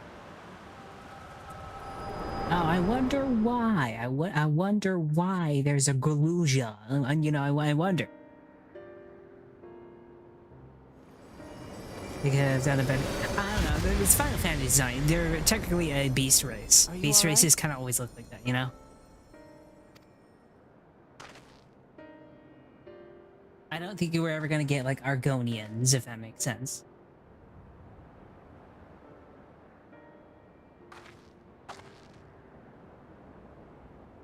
Teishelja. Could she be my mother? Like the people in the outskirts said, few Mamulja lived in Yasulani. I can't imagine many other Ubiko women were trapped in the dome. That being the case, she could well be the one. This observatory Kanaloka returned to, could it not be part of the research facility? We might learn something about Teishelja there. That's where we're going next then.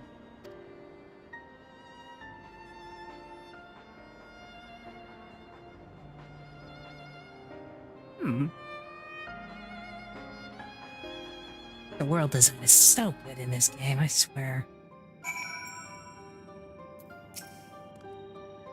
I wish I could see into the past like you. I could see the people who are gone. Because they aren't any Mamulja women here for a long time, I couldn't even imagine my mother looked like. But when I visit Teolia, I saw some, and I finally am able to picture her in my mind. And one day I hope I could see what she actually looked like as well. That's, I'm gonna take the anti-technicity. It's like tenacity materia. They look like smooth and reptile. Well, reptiles are smooth. The touch reminds me more of a salamander than a lizard. And yes, they are different. Yeah, I know. We now feels party. Avatar, please trust. Okay, that's cool. I got the duty thing now. Why is that cryo? You to be in the search for a research facility. For the purpose of the research conducted here, the trace of the remain might afford us greater insight into what comes up. Let's take a look around for information as well as the way up. Ah, final hygiene, damn.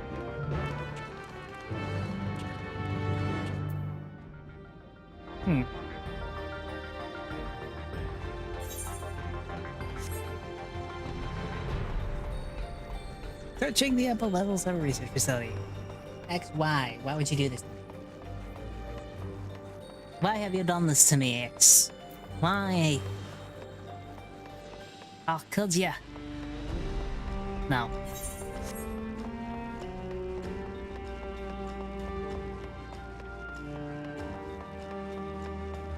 Wrought iron gate. Let's see. I look heavy behind wrought iron gate. As sturdy as it appears, the gate will likely resist any intense force it up. Security panel nearby, perhaps a verification key. I must find a dead man's hand. Where is this man's hand so I can open this damn gate? Also, this song fucking slapped, I'm not gonna lie.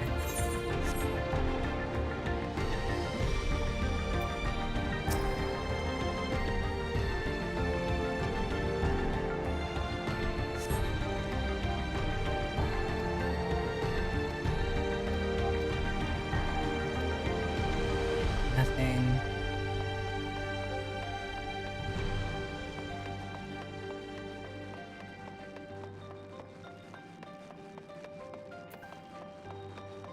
I should feel a little bad considering I'm the one who just went through this entire facility slaughtering people, so yeah, this is all my fault, you know? This is kind of my bad.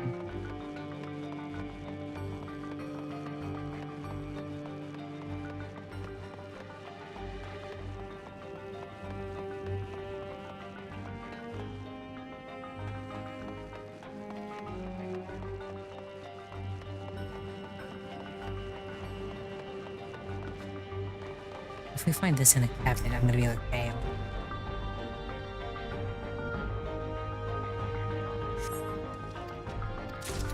Hey! And a freaking cabinet of all things.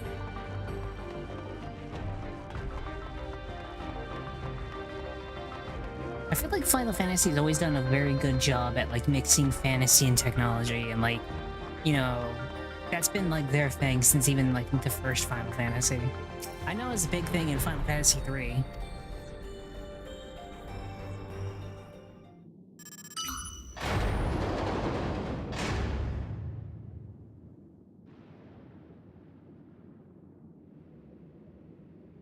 It seems the key is used to open. Well, up we go. That's an elevator. Why does that look so much like an easy to understand elevator? Usually if it's easy like that, it's usually a trap.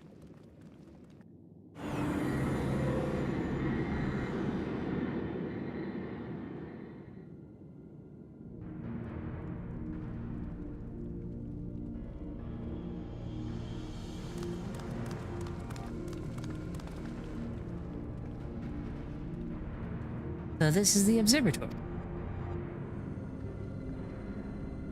I didn't expect it to be similar, but this is a far cry from a temple that held whatever that giant monster is. The machinery appears to be still in operate. I expect there are auxiliary systems in place ensure monitors can continue even if emergencies.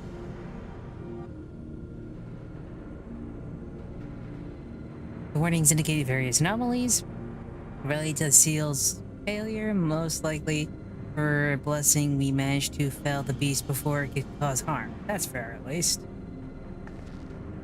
Right then, let's see if we can find some clue about Galusha's mother.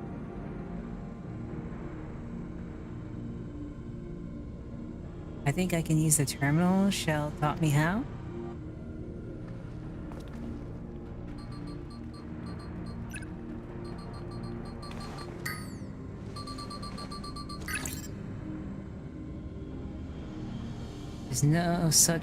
There's so much data, I don't know what we should look at. Perhaps we can narrow the search by inputting the name Trolja.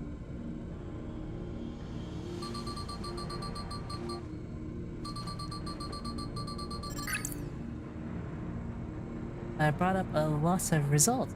They seem to be say the same thing. Shalja, administrator of experimental treatment research lab. It sounds good, doesn't it? Chances are the data encrypted, and even if not, it will take a considerable time to go through it all. Then let's take it with us to the back rooms and have Shalja analyze it. I mean, honestly, just download all the files from that computer. You'll eventually find something. Alright, then let's transfer to storage device like I brought.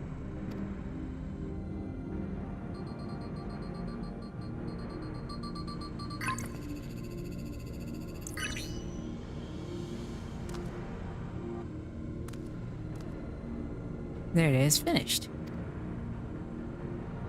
Thank you all so much for bringing me here and all the way here, everyone. Happy, and so am I. And besides, I was able to learn more about my brother as well. It was a fruitful adventure for both of us.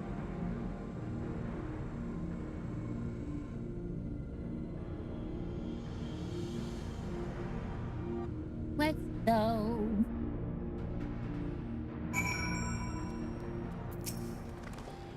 That's it. And here we are. The authorities will at last wish to be informed about what the facility is and its contents. But first things first, let's deliver the data.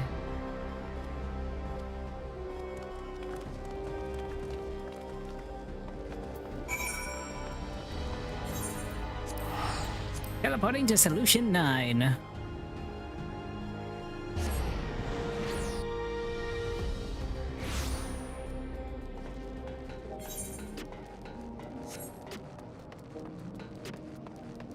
My go battery is getting a little hot. Okay, mate, have a good one. We're gonna keep going for a little bit longer.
Back room?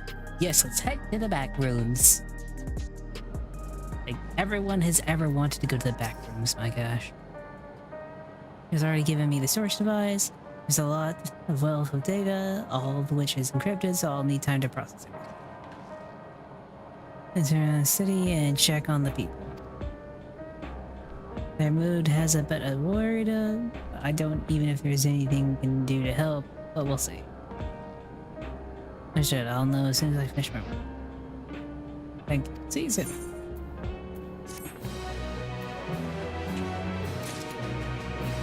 Hey Cat, how's it going? The back room sounds sus. It always is sus. The back rooms is always sus. That's why we're in the back rooms, because we are sus.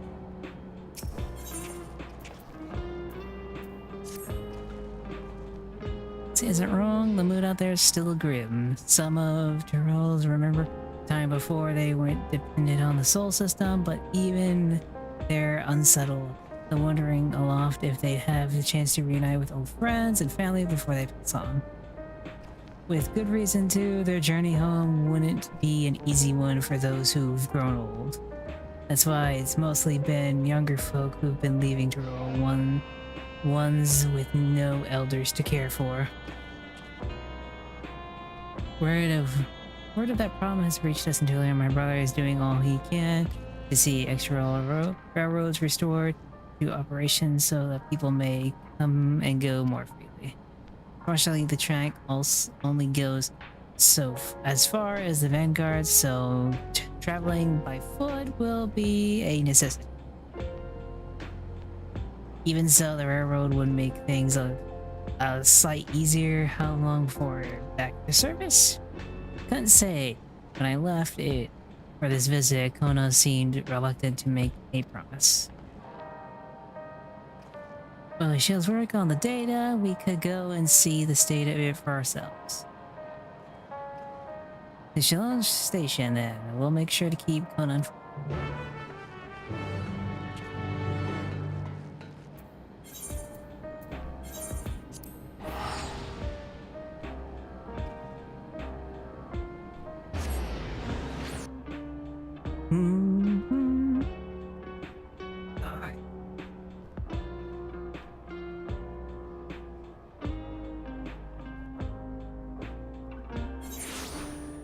Okay, sweet.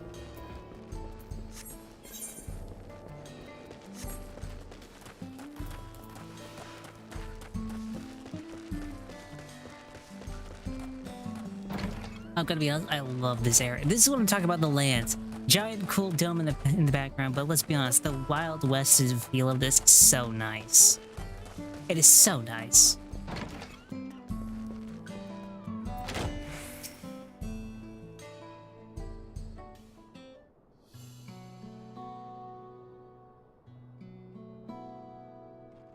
Perhaps I'll have a educated to boot. What can I do you for? We're hoping for some good news about the railroads as there increasing number of people looking to return to Tyrell to make a journey on foot. See, as it happens, the Vow of Reason is also on his way here to take stock of the situation. And such on his way.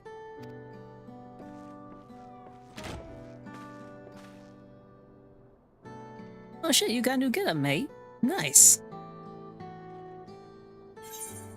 Wait, you're in Shillong without a yeehog glam? I am. I don't have a yeehog glam. My whole thing was... So, this is the thing. My whole glam thing for this entire thing has been, like, Foreign Explorer. That's why I got the suit, the overall, the pack, and everything else like that for an explorer. That has been my entire design. Doing good, Aaronville? Well, good, Aaronville. Gunship, but yeehaw, well, always the yeehaws. As guild ship has officially approved my transition from clear to independent contract. I was in need of a more befitting attire. You're here to the railroad too? It was a part of my stake. The original Dawn Blazer was sacrificed, so I felt I only had the right to assist with its replacement. Speaking of which, I soon explained the growing urgency of the need, and we have you to report. The new locomotive was on track for completion, but we're having difficulties pulling to the station in the matters of speaking. You see, we used the Dawn Blazer to get into the dome urgency, outweighing all other considerations, but now we're back to our original problem. How to run a railroad without upsetting the inhabitants of the Minwaras. Yeah, God. Why do you guys have to write such really complicated words? Dyslexic imp over here is struggling. This was a fun zone. I loved this zone.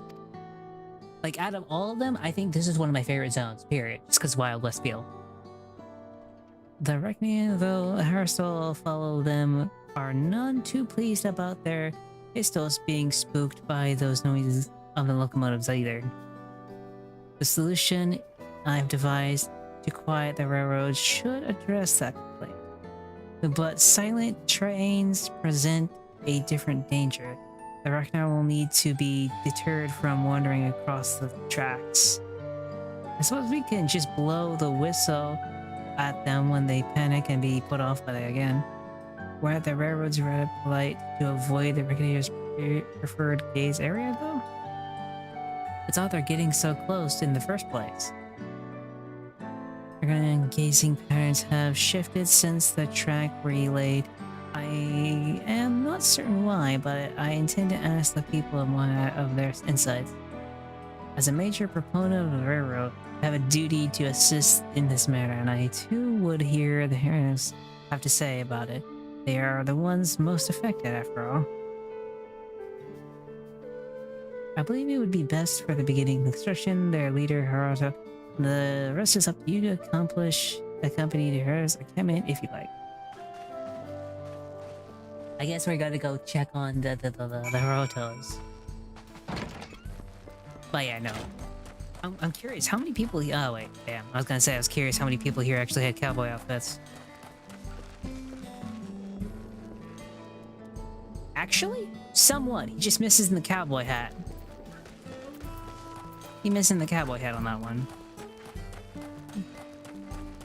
I'm selling... Well, damn, Diane. You've been here for 3 years as a mod. Congratulations. Also, how are you doing, Diana? How are you? I hope you're doing well. We're going through the post patches in Dawntrail.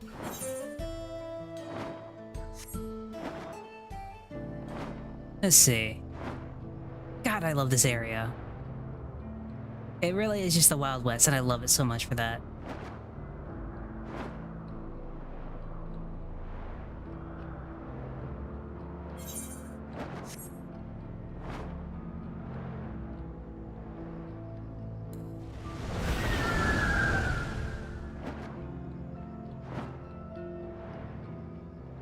And we made... I should probably actually repair my armor while I'm here. That's probably a good idea.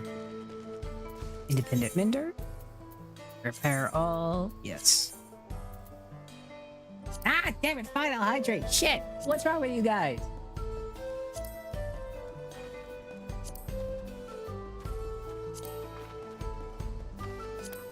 Yeah.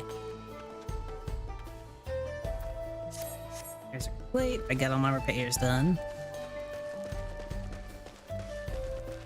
I hydrated, okay?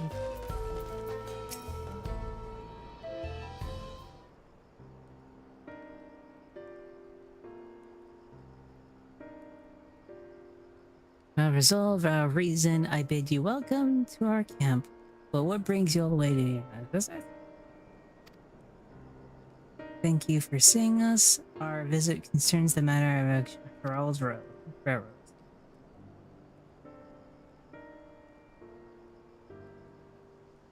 Ow. Did you have noted the reckoning's unexpected change in his behavior then? My son said he has been looking into the matter of Shepherd. Normally, we'd expect the Reckoner to keep to their favorite grounds nearby for a while, yet despite through the search, we haven't found anything wrong or quantity or quality of the grazing and pheromone yet he has. Yet, refused to keep to where they usually would, instead pushing westward toward the railroad. In certain see no cause for unceasing migration, nevertheless, should they continue to move west, we'll have to follow. Any true harm, I suppose? As you may have surmised, I am a Nurse's descendant. My parents traveled from the Reckoner as well, though I myself have no memory of experience. I was left behind as a babe. You see, during the migration, one of my sacrifices necessities by nomadic lifestyle. I am forced to assume.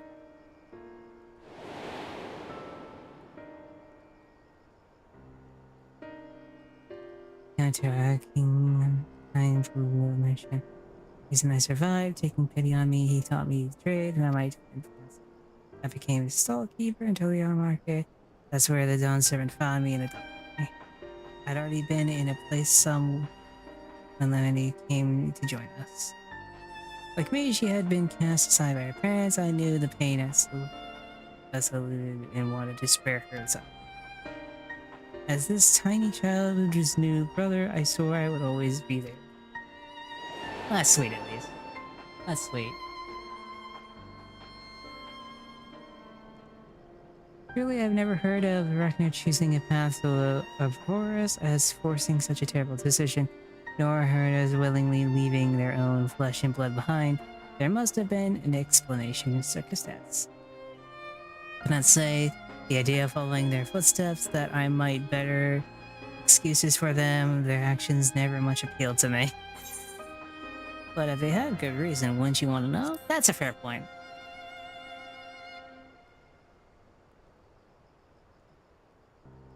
As if so often the case, you're correct. Though my discomfort and riddles may arise from the fear of responding old wounds rather than binding forevermore in its application, it would nevertheless seem more repeat and to refuse to learn one country's treasured tradition would make me a poor servant indeed. Please teach me the Ragnar and what they mean to you. I promise to listen with an open mind. We would be delighted to measure a company welcome you are. You learn Herner's culture with me, and I should approach this with a fervent curiosity that you and my sister share, but I would be useful to know whether I are doing it correctly. Then it's settled. We'll learn more about the Ragnar, and we'll look around the plains, and perhaps we'll find its answers we seek. We just begun a cultural tour, apparently.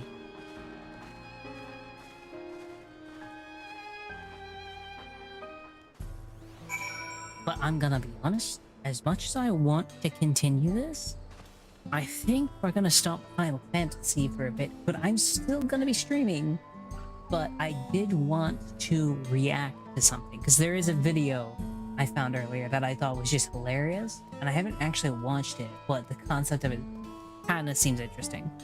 So I think we're gonna do that before we end the stream tonight. We're gonna go react to that one video.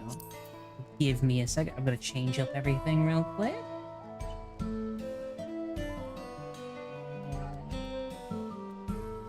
Oh wait, why am I just chatting? Wait, why am I just chatting? Have I been on just chatting the entire time? Fuck!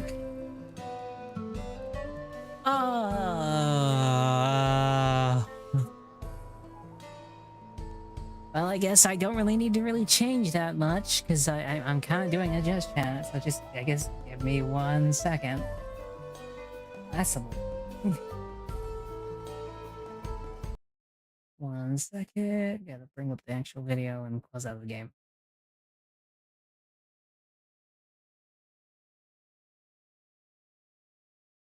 Okay.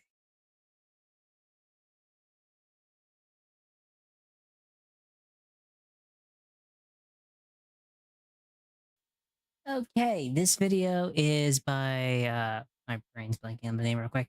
By Atotzi, and TikToker is legally seizing Swiss land as a king.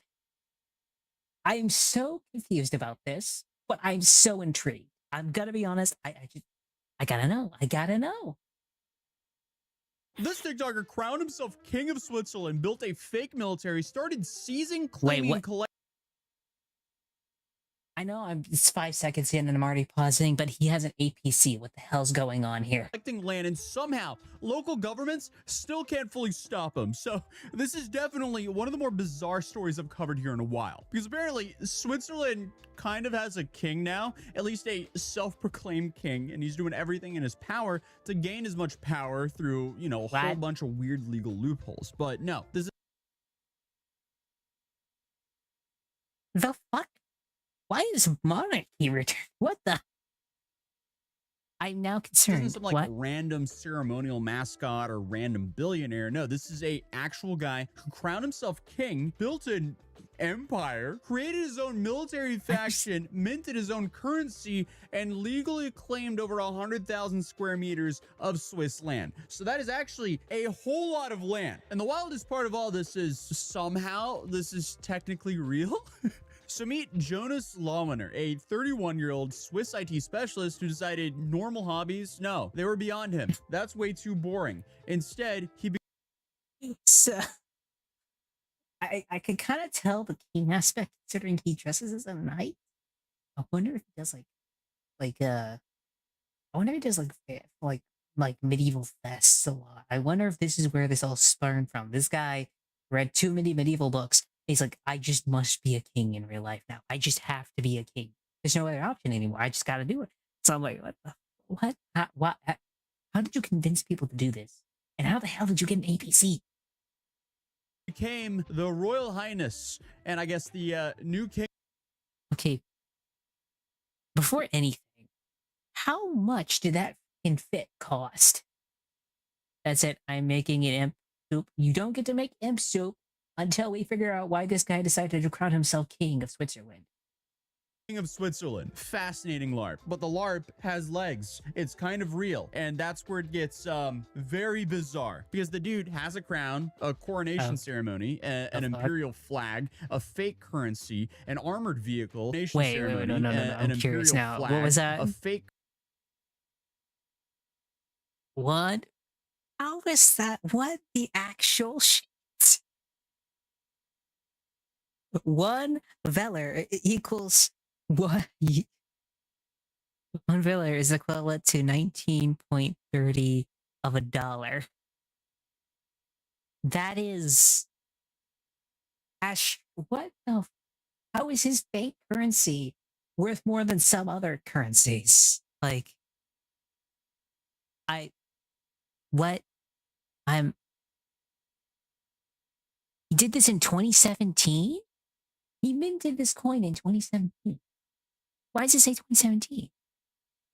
Because the materialist man. You know what? You know what? I can't argue with that. And Rare, fuck, I can't argue with that. Shit. Currency, an armored vehicle, ceremony. I'm sorry, but it's just one of those things of the coronation makes sense, king and everything else like an that. imperial A flag, yes. Sick flag, by the way, like the red and white, red and gold with the like swords flag, and everything. A fake currency, an armor. The fuck you doing with that? That's a full-on APC, motherfucker. That is a full-on APC. Yeah. Like, how is that allowed? The Swiss up to? Like, if made my own coin and I only made like 1,000 and they were all freaking platinum, you know what? You're right. That's a good way to make a currency, actually. But like, I'm just like, that's an armored car. That is an APC. That is something that is like, I guess the best way to put it is that is actually something the military would have, you know? But again, I guess it's not an actual APC, if that makes sense. I'm gonna guess it's some sort of car that either A, they just basically remade into something like this, but I don't think it's an actual APC. I can buy one of those. It's at Army Surplus Store by my. You know what? You know what? If this guy can be a king, I think you can own an APC. That has to be the thing. If this guy can crown himself king and actually claim Swiss lands, and then actually straight up have a fucking APC, you know what? Maybe what are we doing wrong here? This man's just crowning himself king out here. What the vehicle, military regiments, an Empire Legion, a palace, and an official website explaining to, I guess, everyone in all seriousness that he's a real thing. Bro essentially gave a NATO briefing on why he's a real king, and now Swiss authorities are actually getting nervous about him because underneath, I'd get nervous. I can't. The worst part is this. I know he said like something about LARP, and this might be a LARP thing, but it starts getting a little concerted when you get armored vehicles and crown yourself king, and then start claiming Swiss land. At that point, I'm gonna be honest. That's when the sirens just start blaring, guys. That's when the sirens start blaring. I'm just. I don't see this ending well. All of the LARPing and cosplaying here, the guy essentially found a completely legal loophole of Swiss property law that let him slowly acquire abandoned and ownerless land across the country for essentially free, roads included. So now there are actual Swiss neighborhoods where residents wake up every morning and technically drive across this dude's kingdom, land that's essentially owned by him. So we have a self-proclaimed monarch. Can I be honest? This is starting to sound like a cult. This is starting to sound like a cult. I'm not liking this. It's starting to sound like cult mates. With an Imperial Army section on his website, and yeah, that's actually a real sentence. I can't believe I'm talking about this, honestly. It's safe to say the internet always has a way of surprising me, but apparently you can join this legion. So if you click the join section, and I'm not promoting this whatsoever, it takes you to a contact form with a pretty interesting we need you sign, okay? And yeah, before you think this is some like harmless internet joke, local governments are trying to change laws because of this guy. So the story starts off honestly in the most absurd way possible. So according to multiple reports, Jonas, he was born in Switzerland in 1994 to a Swiss father and a Moroccan mother. He worked in automation and industrial IT, served in the military for a few years, and by all accounts, he lived a pretty normal life. Then on his question, the man with army experience just decided to crown himself king and also has a bunch of LARPers with him. To what I said about what I've gotten, I want to steal a documentation tank in front of where. Yeah, no, I don't think that's gonna work, mate. Also, no cult of me. I'm not making a cult. His 20th birthday, his father gave him a small piece of land. That's it. That's the origin story. Most people get like a watch or some sort of other family heirloom, but this guy, he received a small plot of land, and I guess that just activated some sort of hidden emperor gene in this guy, because after getting that property, Jonas discovered something incredibly important buried inside of the Swiss property law. Because apparently under Article 658 of the Swiss Civil Code, ownerless land can legally be claimed, not stolen, claimed. So if nobody owns it, a person can technically register ownership through legal channels. And Jonas realized almost nobody else was taking advantage of this. So while normal people were spending their free time watching Netflix, this guy was apparently combing through land registries like it was some medieval treasure hunt. Honestly, I think we just found the textbook definition of weaponized autism, because bro was absolutely scheming here. And at this rate, the man's like, wait, I can claim one instead of having to buy it? I have started. I don't. How many hours did that guy do just to get the amount of land he has right now? Damn, fine. But yeah, I'm so... This is concerning and intriguing all at the same time. Apparently it worked, because over time, he claimed more and more land across Switzerland. Forest, roads, fields, industrial plots, random abandoned parcels, and eventually building what he calls now the Lawiner Empire. The thing that really, I guess, surprises me of all this is I hate the name, there no though. property taxes in Switzerland? Because to me, this sounds like a very expensive and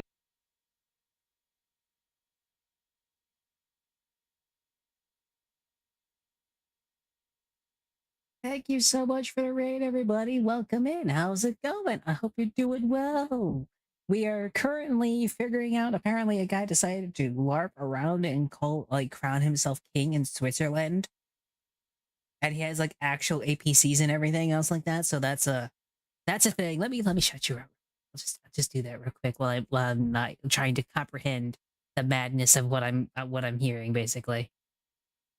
How are you doing? How is your stream? How did everything go? I hope everything went fantastic. Everyone go follow him, do it right now. You know, I'll be very sad. Do it, you follow him. Hit the button. Hit the button. Do it. Do it now. I'm glad stream was good.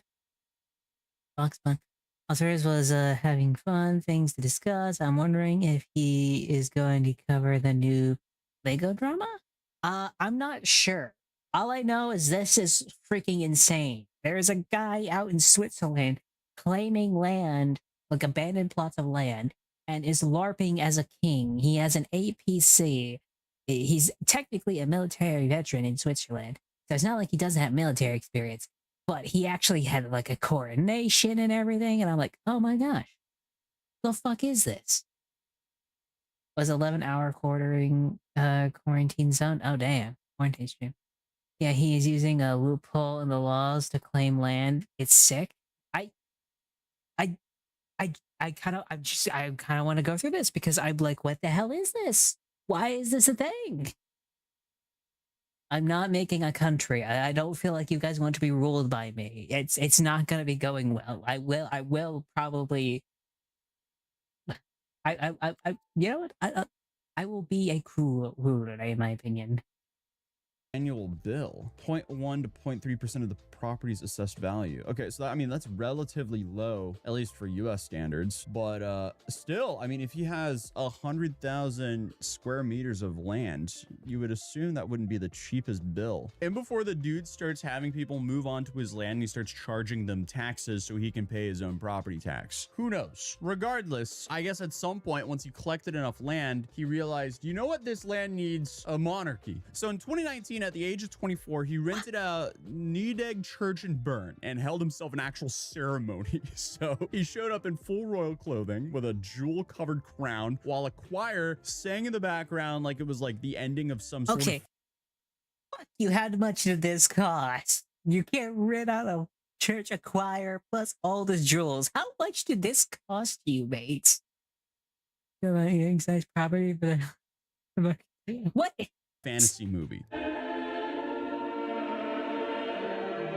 And I guess just like that, he became king of his own lands. And according to reports, many of the attendees were either friends or hired actors, which somehow makes all this even more entertaining. Because imagine getting a gig request that's just like, hey man, can you show up to me crowning myself as king for my land? Thank you. And no, this wasn't done ironically either. This would be an amazing bit if it was a bit, but I guess he's very dedicated to the bit, so much so that it's not even a bit anymore. Because I guess Jonas commits to the bit with so much intensity that you could pretty much call it a supervillain origin story. Because once you discover his website, things just get crazier. Because at first, you think this is just some eccentric rich guy doing some performance art, but then you open the official King of Switzerland website and realize, oh wow, this guy has created an entire cinematic universe around himself. I am talking full lore. I mean, there are sections of the Empire Legion, the Imperial Bank, the Royal House,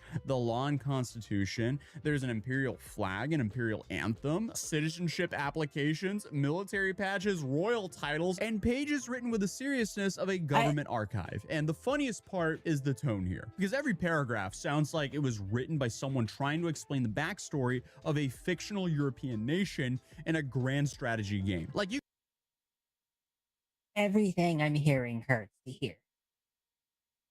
And it wouldn't be as bad if this was like just a LARP thing, if he did it on like such a small scale.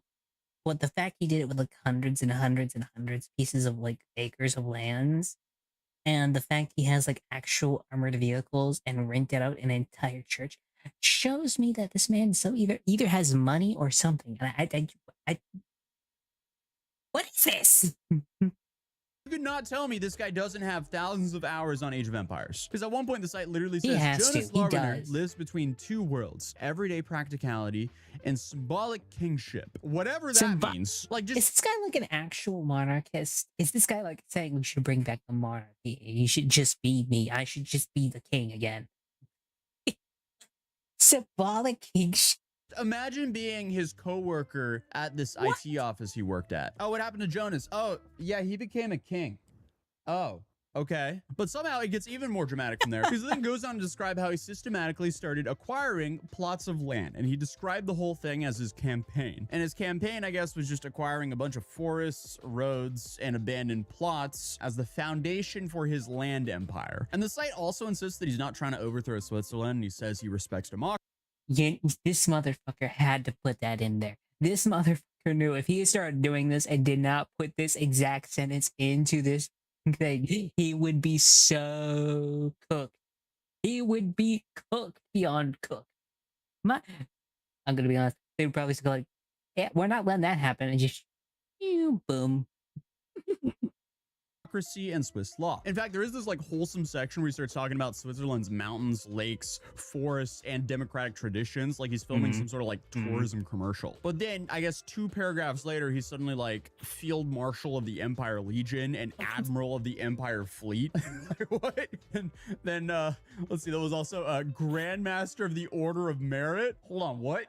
This man's empire is mostly roads and random forests. Like, why do you need an admiral? But then, of course, we get to the military section, because that's where things get even more interesting. So here we have the mission, and according to the official website, the Lawinner Empire Legion serves as a air, land, and sea-based branch of the Empire forces. Who are the Empire? You don't have any sea-based or air force. If you got a crop duster, you could say you got an air force, but there ain't nothing connecting you to the ocean, mate. You don't have boats. Oh my gosh. So confused. Did he go to like the Swiss version of like a medieval times pop-up and went, gather around, I need my troops for the Legion? And then whoever like put their hand up, he was like, you're in, come back to the kingdom, defend it. But hey, I don't know. Again, this is Switzerland, the same country that's famous for being extremely neutral. So I wonder, will they stay neutral about a new king popping up? Who knows? But regardless, now we have a self-appointed king writing military doctrine online, and he says that he's preserving the peace. The one time they decide not to be neutral is the one time it's against them. That makes me want to play freaking Hearts of Iron 4 again and play Switzerland and just see how long I last. And providing a defense. This has to... Okay, for anyone who's plays Hearts of Iron, someone has to make this into a mod. Someone has to make this into a mod, please. I would play the crap out of that. Of the Empire. Not for Switzerland, for the Empire. My brother in Christ, the Empire has some roads in Switzerland. I am so confused right now. I think the Swiss army has those roads covered, but what do I know? But then it all escalates to overcoming any nations responsible for aggressive acts that imperil the peace and security of the Lawinner Empire. Okay, this is where you're playing with fire, mate. This is where you can get... Oh. Okay. I would need to see how this plays out. I am so confused. Can he stop people? Like, what is does Switzerland have stand your ground laws? No, Switzerland does not have stand your ground laws. Instead, Swiss self-defense are strictly governed by the principle of proportionality, requiring your defensive actions are reasonable and you must retreat if possible. Okay, so it's not like he can like keep people off of his land if someone walks onto it. Like, he can't use like deadly force. I never understood that. You know, like, if you're on my land, it's my land. You don't get the right to do anything but, you know, nothing. You don't get no right to my land. Well, this is good to know. And before a new Area 51 starts, that's just like the new Storm Area 51. It's like storm the Lawiner Empire. They can't stop us all. I am not endorsing this whatsoever. That's just a joke. This is a hyperbolic joke, guys. This is a hyperbolic joke. But if it did happen, it would be funniest if people showed up dressed like knights. Because let's be real. What aggressive acts is he worried about? Like someone parked illegally near one of his forests? Like, bro, when I first found out about this, I was... You know, I'm gonna be honest. If you could just claim like a bit empty land, imagine claiming the land and then selling that land to other people. Or like say you get one in the forest and you chop down a bunch of trees and you make a log cabin and you rent that cabin out. You just bought a decent piece of land and now have a log cabin that you can rent to people for literally not that much money. So honestly, I'd say it probably be worth doing that, if nothing else, but to just make yourself recurring revenue. Honestly, I feel like that would be like the best thing you could do. Like, this man is LARPing as a king. This man could have been a real estate empire. I'm just saying. Praying it was satire. It suddenly gets very serious and starts talking about What do you military mean? readiness, What do you public mean? security missions, hostile troops, and eliminating local underground elements. What does that even mean? Like, excuse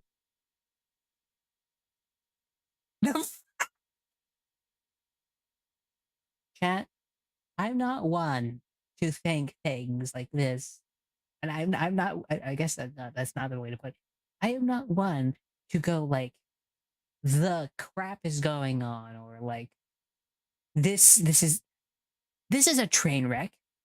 This is a train wreck. This is a train wreck waiting to happen. And I want popcorn to see it break. You know, I want popcorn to see it happen, you know. At this point, I feel like that you know, it's just better to grab popcorn. I feel like it's just better to grab popcorn. This entire thing has broken my brain. I don't know why it's broken my brain so much, but it has broken my brain. me, what underground elements are you dealing with in suburban Switzerland? Like, I'm growing up in Norway and we have like Hulda and we have like Trollskogen, which means, like, you know, little trolls that live in the forest. And then of course you have like Rønisse og Blånisser, which are like, I guess, you know, like fairy tales about Christmas. Around Christmas you have like small little Santas that live in the mountains. I don't know. Switzerland probably has something like that. So is he worried about the equivalent, or the Swiss equivalent of that underground? I don't know. But then, again, this is real, by the way, the website openly admits that the Legion is more accurately described as a paramilitary, which is a funny sentence to include on your personal monarchy website. Like, imagine explaining this to your grandmother.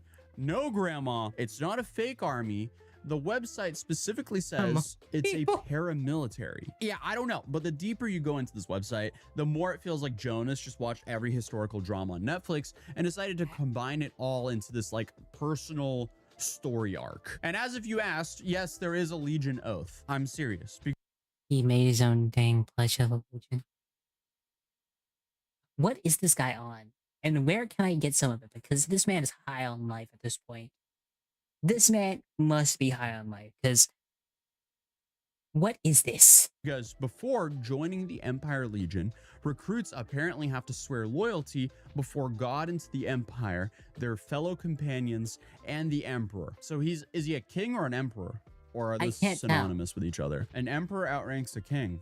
Hold up, what? So is he king or emperor? Hold up. Yo, also, emperor penguins look way cooler than king penguins. They just look more royal. Dude, that's awesome. Huh. I swear to emperor penguins live. Yeah, they live in Antarctica, like most other penguins. That's cool. So anyway, his oath ends with until the end, I swear. I don't know, it's interesting. The dude owns some abandoned roads in Switzerland and is now, I guess, like collecting and gathering an army, like they're gonna defend Minas Tirith or something like that. But then the website introduces...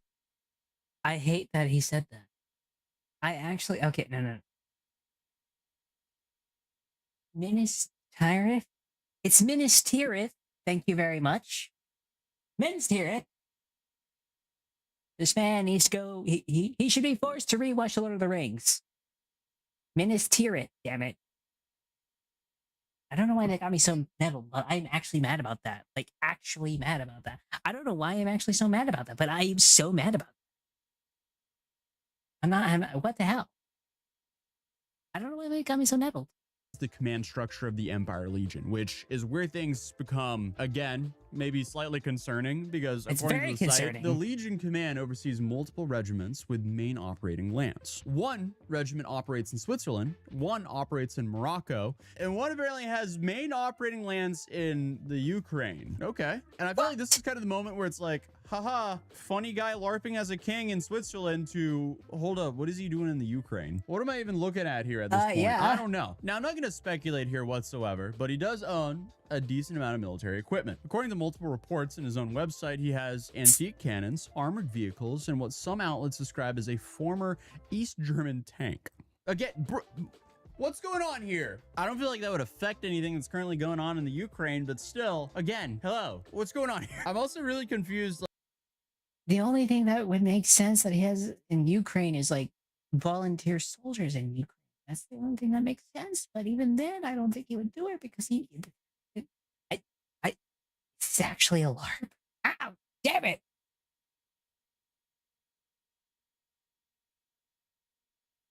Thank you for the follow, Gromax. I'm struggling to comprehend what the hell this is. I can't tell if this is a LARP or not. It's actually very concerning. Like, is he threatening people that drive on his roads? I don't know. But in 2024, he actually tried to bring in the armored vehicle to the Federal Square in Bern. And authorities said, yeah, no, please don't do that. Which honestly may have been the funniest government interaction imaginable. Like, imagine the Swiss dude who's sitting in the government who had to take that phone call. Hello, yes. The self-proclaimed king would like to have permission to drive his tank into the capital. Is that okay? No. He's yapping too many words for my small brain to understand. To put it simply, this guy is claiming unused land, crowning himself king. He has weapons, he has people, he had a coronation, and he has all these things, even a Pledge of Allegiance, right? And he has an armored tank from early East Germany. Plus, like, artillery equipment and weapons and a flag and everything else like that. This man basically just said, I'm gonna make my own nation. But the problem is I think it's a LARP, like live action roleplay, right? But the problem is he has so much stuff that it's starting to get concerning, if that makes sense. Okay, I will tell him no. Like, what? Like, but I guess the thing is, Jonas himself insists none of this is You're welcome, because it's one of those things of like, I'm hoping this is a LARP, but at the same time, crazier things have happened. Dangerous over and over again. He says the empire is just symbolic. He says that he respects Swiss law, and he says that he's proud to be Swiss. He also goes on to say he does not want any violence, but thank you. Thank you. I hope it isn't. Well, he keeps saying he respects Swiss law, but I'm wondering if, like, underneath he's like, oh yeah, I respect Swiss law. As long as I can keep doing this, eventually I'll get people to join me, and then I'll take over Switzerland, you know? I wonder if that's what'll happen. I wonder if he's just, like, biding his time like an evil genius. He's like Cobra Commander, just go like, oh, you wait, I'm coming for you. Swiss law, and he says that he's proud to be Swiss. He also goes on to say he does not want any violence, but then he posts stuff like this. Dude, the Law Winner Empire YouTube channel. This is so diabolical. This is actually... Wait, no, I need to see how many subs this man has. Guys, I think, let me do, I think, give me 1 second. Give me 1 moment. I gotta do a thing.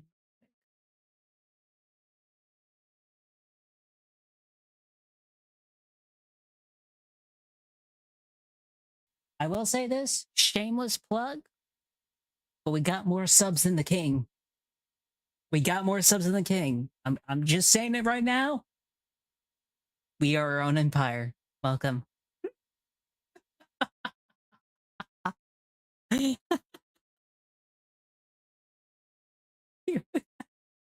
We got more subs than the king. He's only got like 130 subs.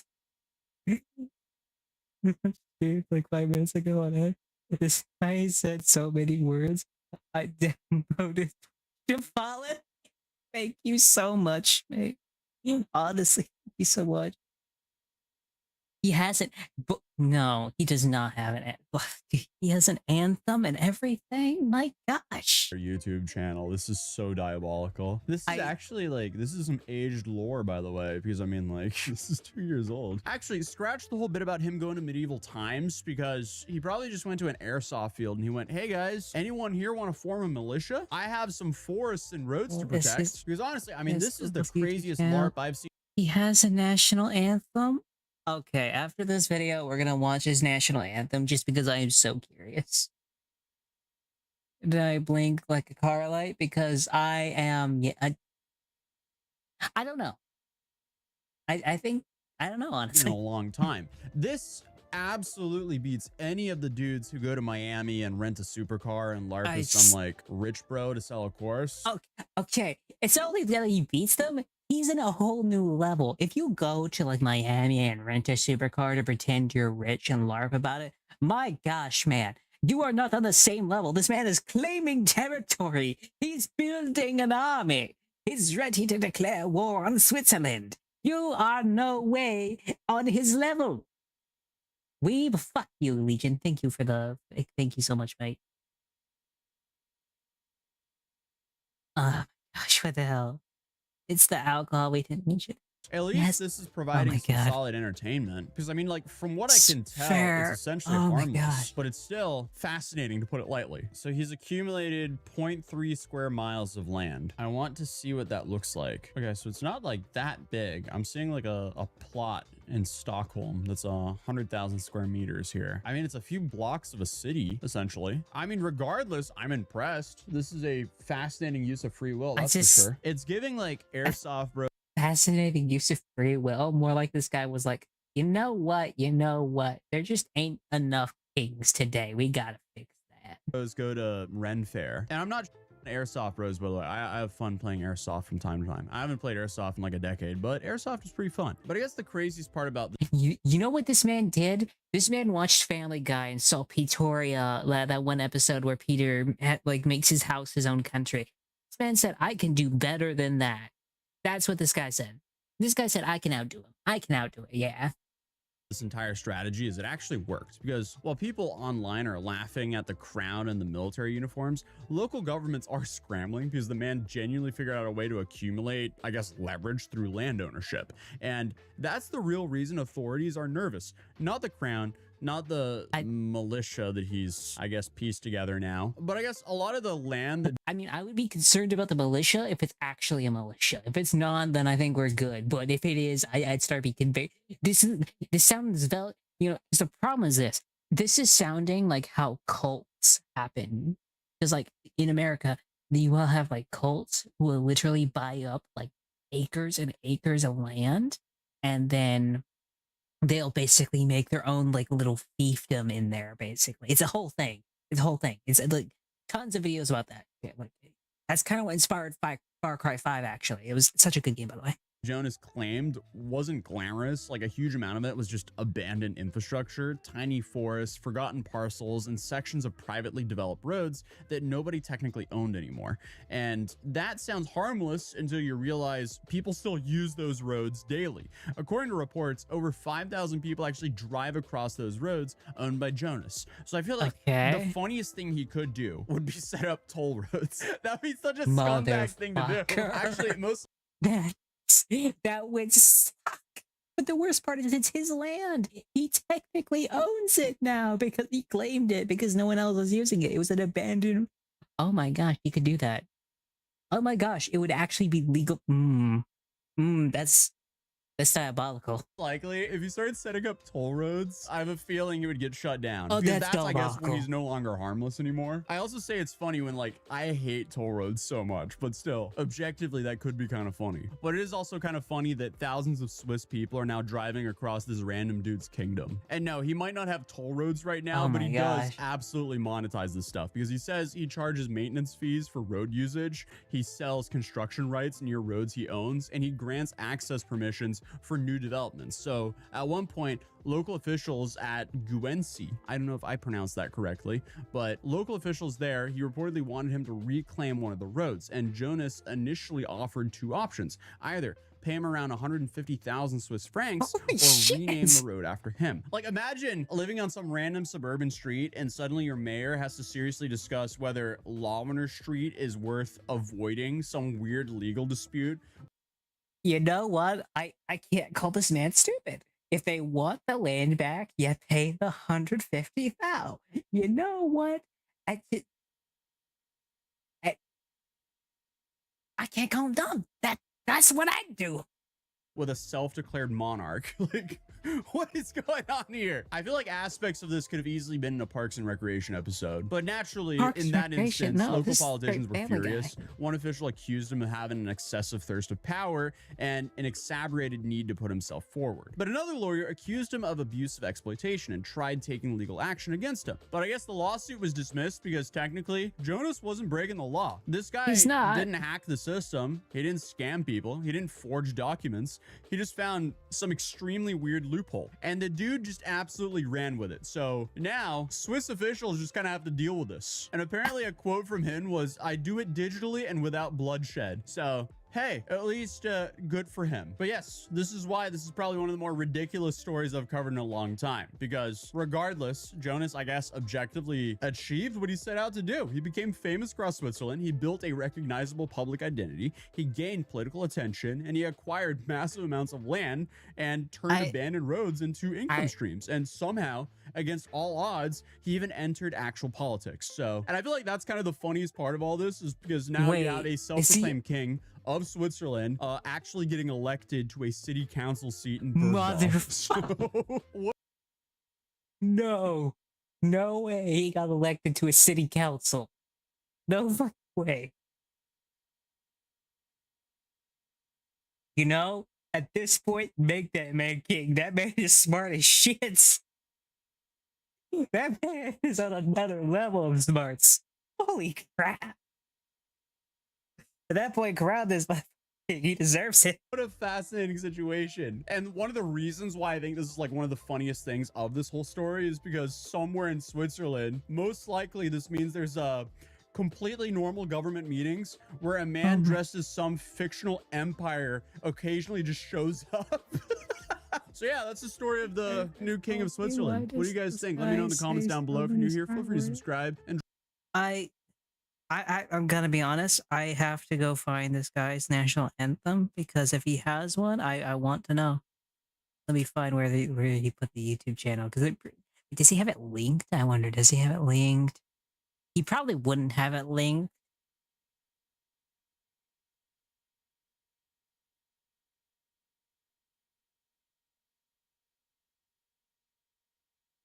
Yes. Trying to find where the YouTube channel was. Oh, there it is. Oh, Empire. The Special Forces on Empire Legion. Yeah. I don't think he has a national anthem. The King of Switzerland. I come for nothing, self-proclaimed king. Interview. Oh wait, no, there it is. And I can't tell which one's the real thing, but I think they might be the same, considering they're the same thing. Oh my gosh. Is that it? Let me check. Let me click on it. Oh yeah, that's the one I found. It's the one I found. Yep, I found it. It's this one. Let's listen to this, see what happens.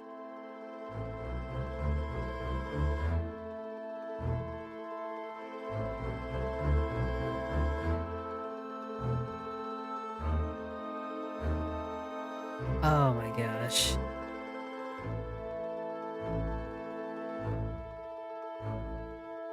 I'm so... Hopefully... Wait.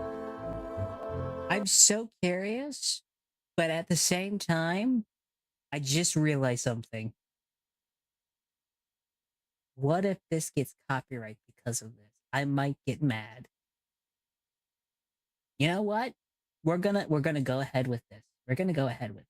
If this gets copyright, well then we're gonna I'm gonna beef with a king. That's what's gonna happen. I'm gonna beef with a king. We're gonna have some beef. That's all I'm gonna say.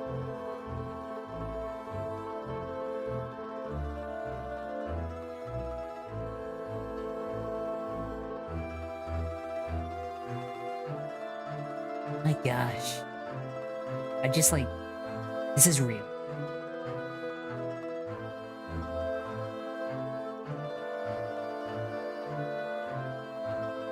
Oh, there's no words. It's just straight up music. Oh.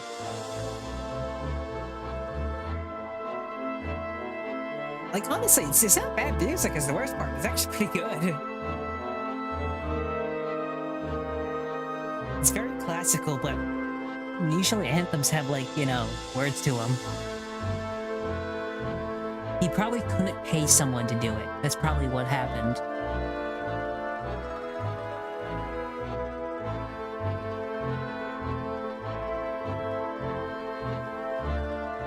Wait a sec.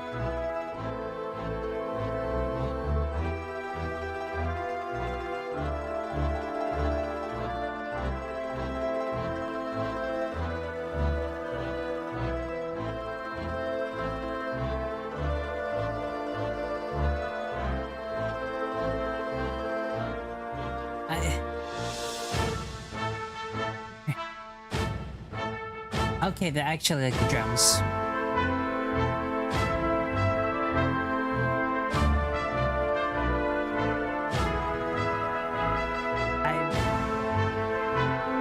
I'm bewildered that this is a thing.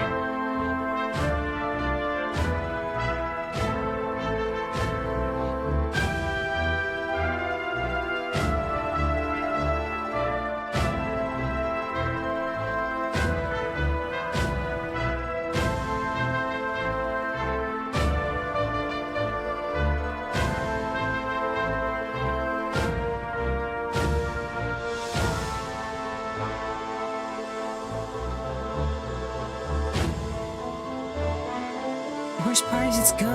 I actually like the song. Like, the worst part is not bad.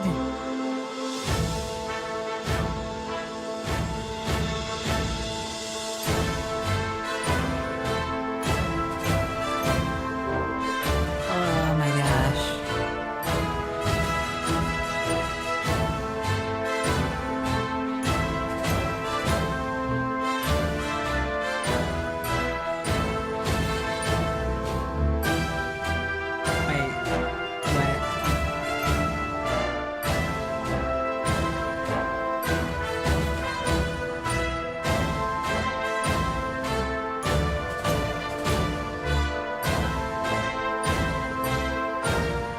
This is such a weird rabbit hole, I'm gonna be honest.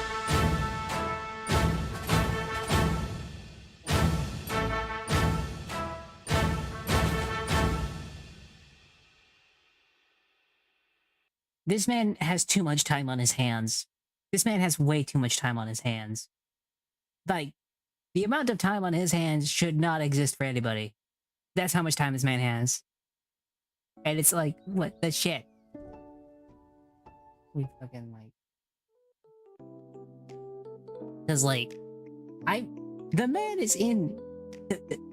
The man was elected to like, Swiss politics, which is honestly boggling my mind. The man proclaims himself king and he gets elected into a city council, no less. Like, the fuck?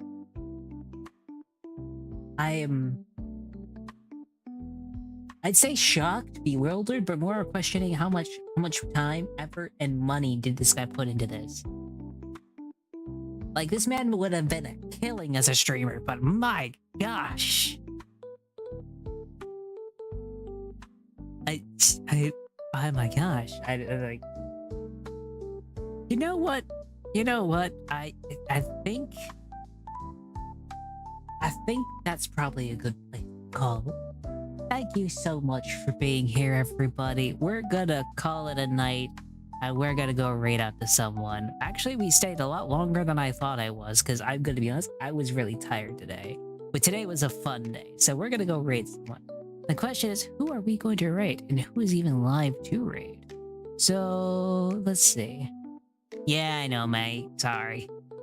Thank you for joining me, honestly. Thank you so much. If you want to join the Discord, feel free to. We always have a Discord. Feel free to join it. You'll get specific, like, you'll get more announcements first. You'll get, like, everything you want to see ahead of everybody else. Like, you'll know when I'm streaming first. You'll know what I'm doing first and everything else. Like, and plus you can talk to me, so that's cool. The stream over? It is over. I'm just saying we're gonna be doing a bunch of stuff. So you know, let's go raid into Hello is live. You know, let's raid into this guy, GI0. I don't know who this guy is, but you know, it'll be fun. It'll be fun. Here is the raid message. Thank you guys so much for being here. I will see you guys not tomorrow because I'm taking a break tomorrow. I will see you guys next Wednesday. I'll probably be doing some more Final Fantasy, and I'll probably be doing another Just Chat like this. And I kind of want to start doing more reactions like this because this was a lot of fun. So if you guys want to, feel free to join the Discord and send me like videos you want me to react to. I feel like that'd be really cool. So thank you guys so much for being here, and good night, everybody. Great time.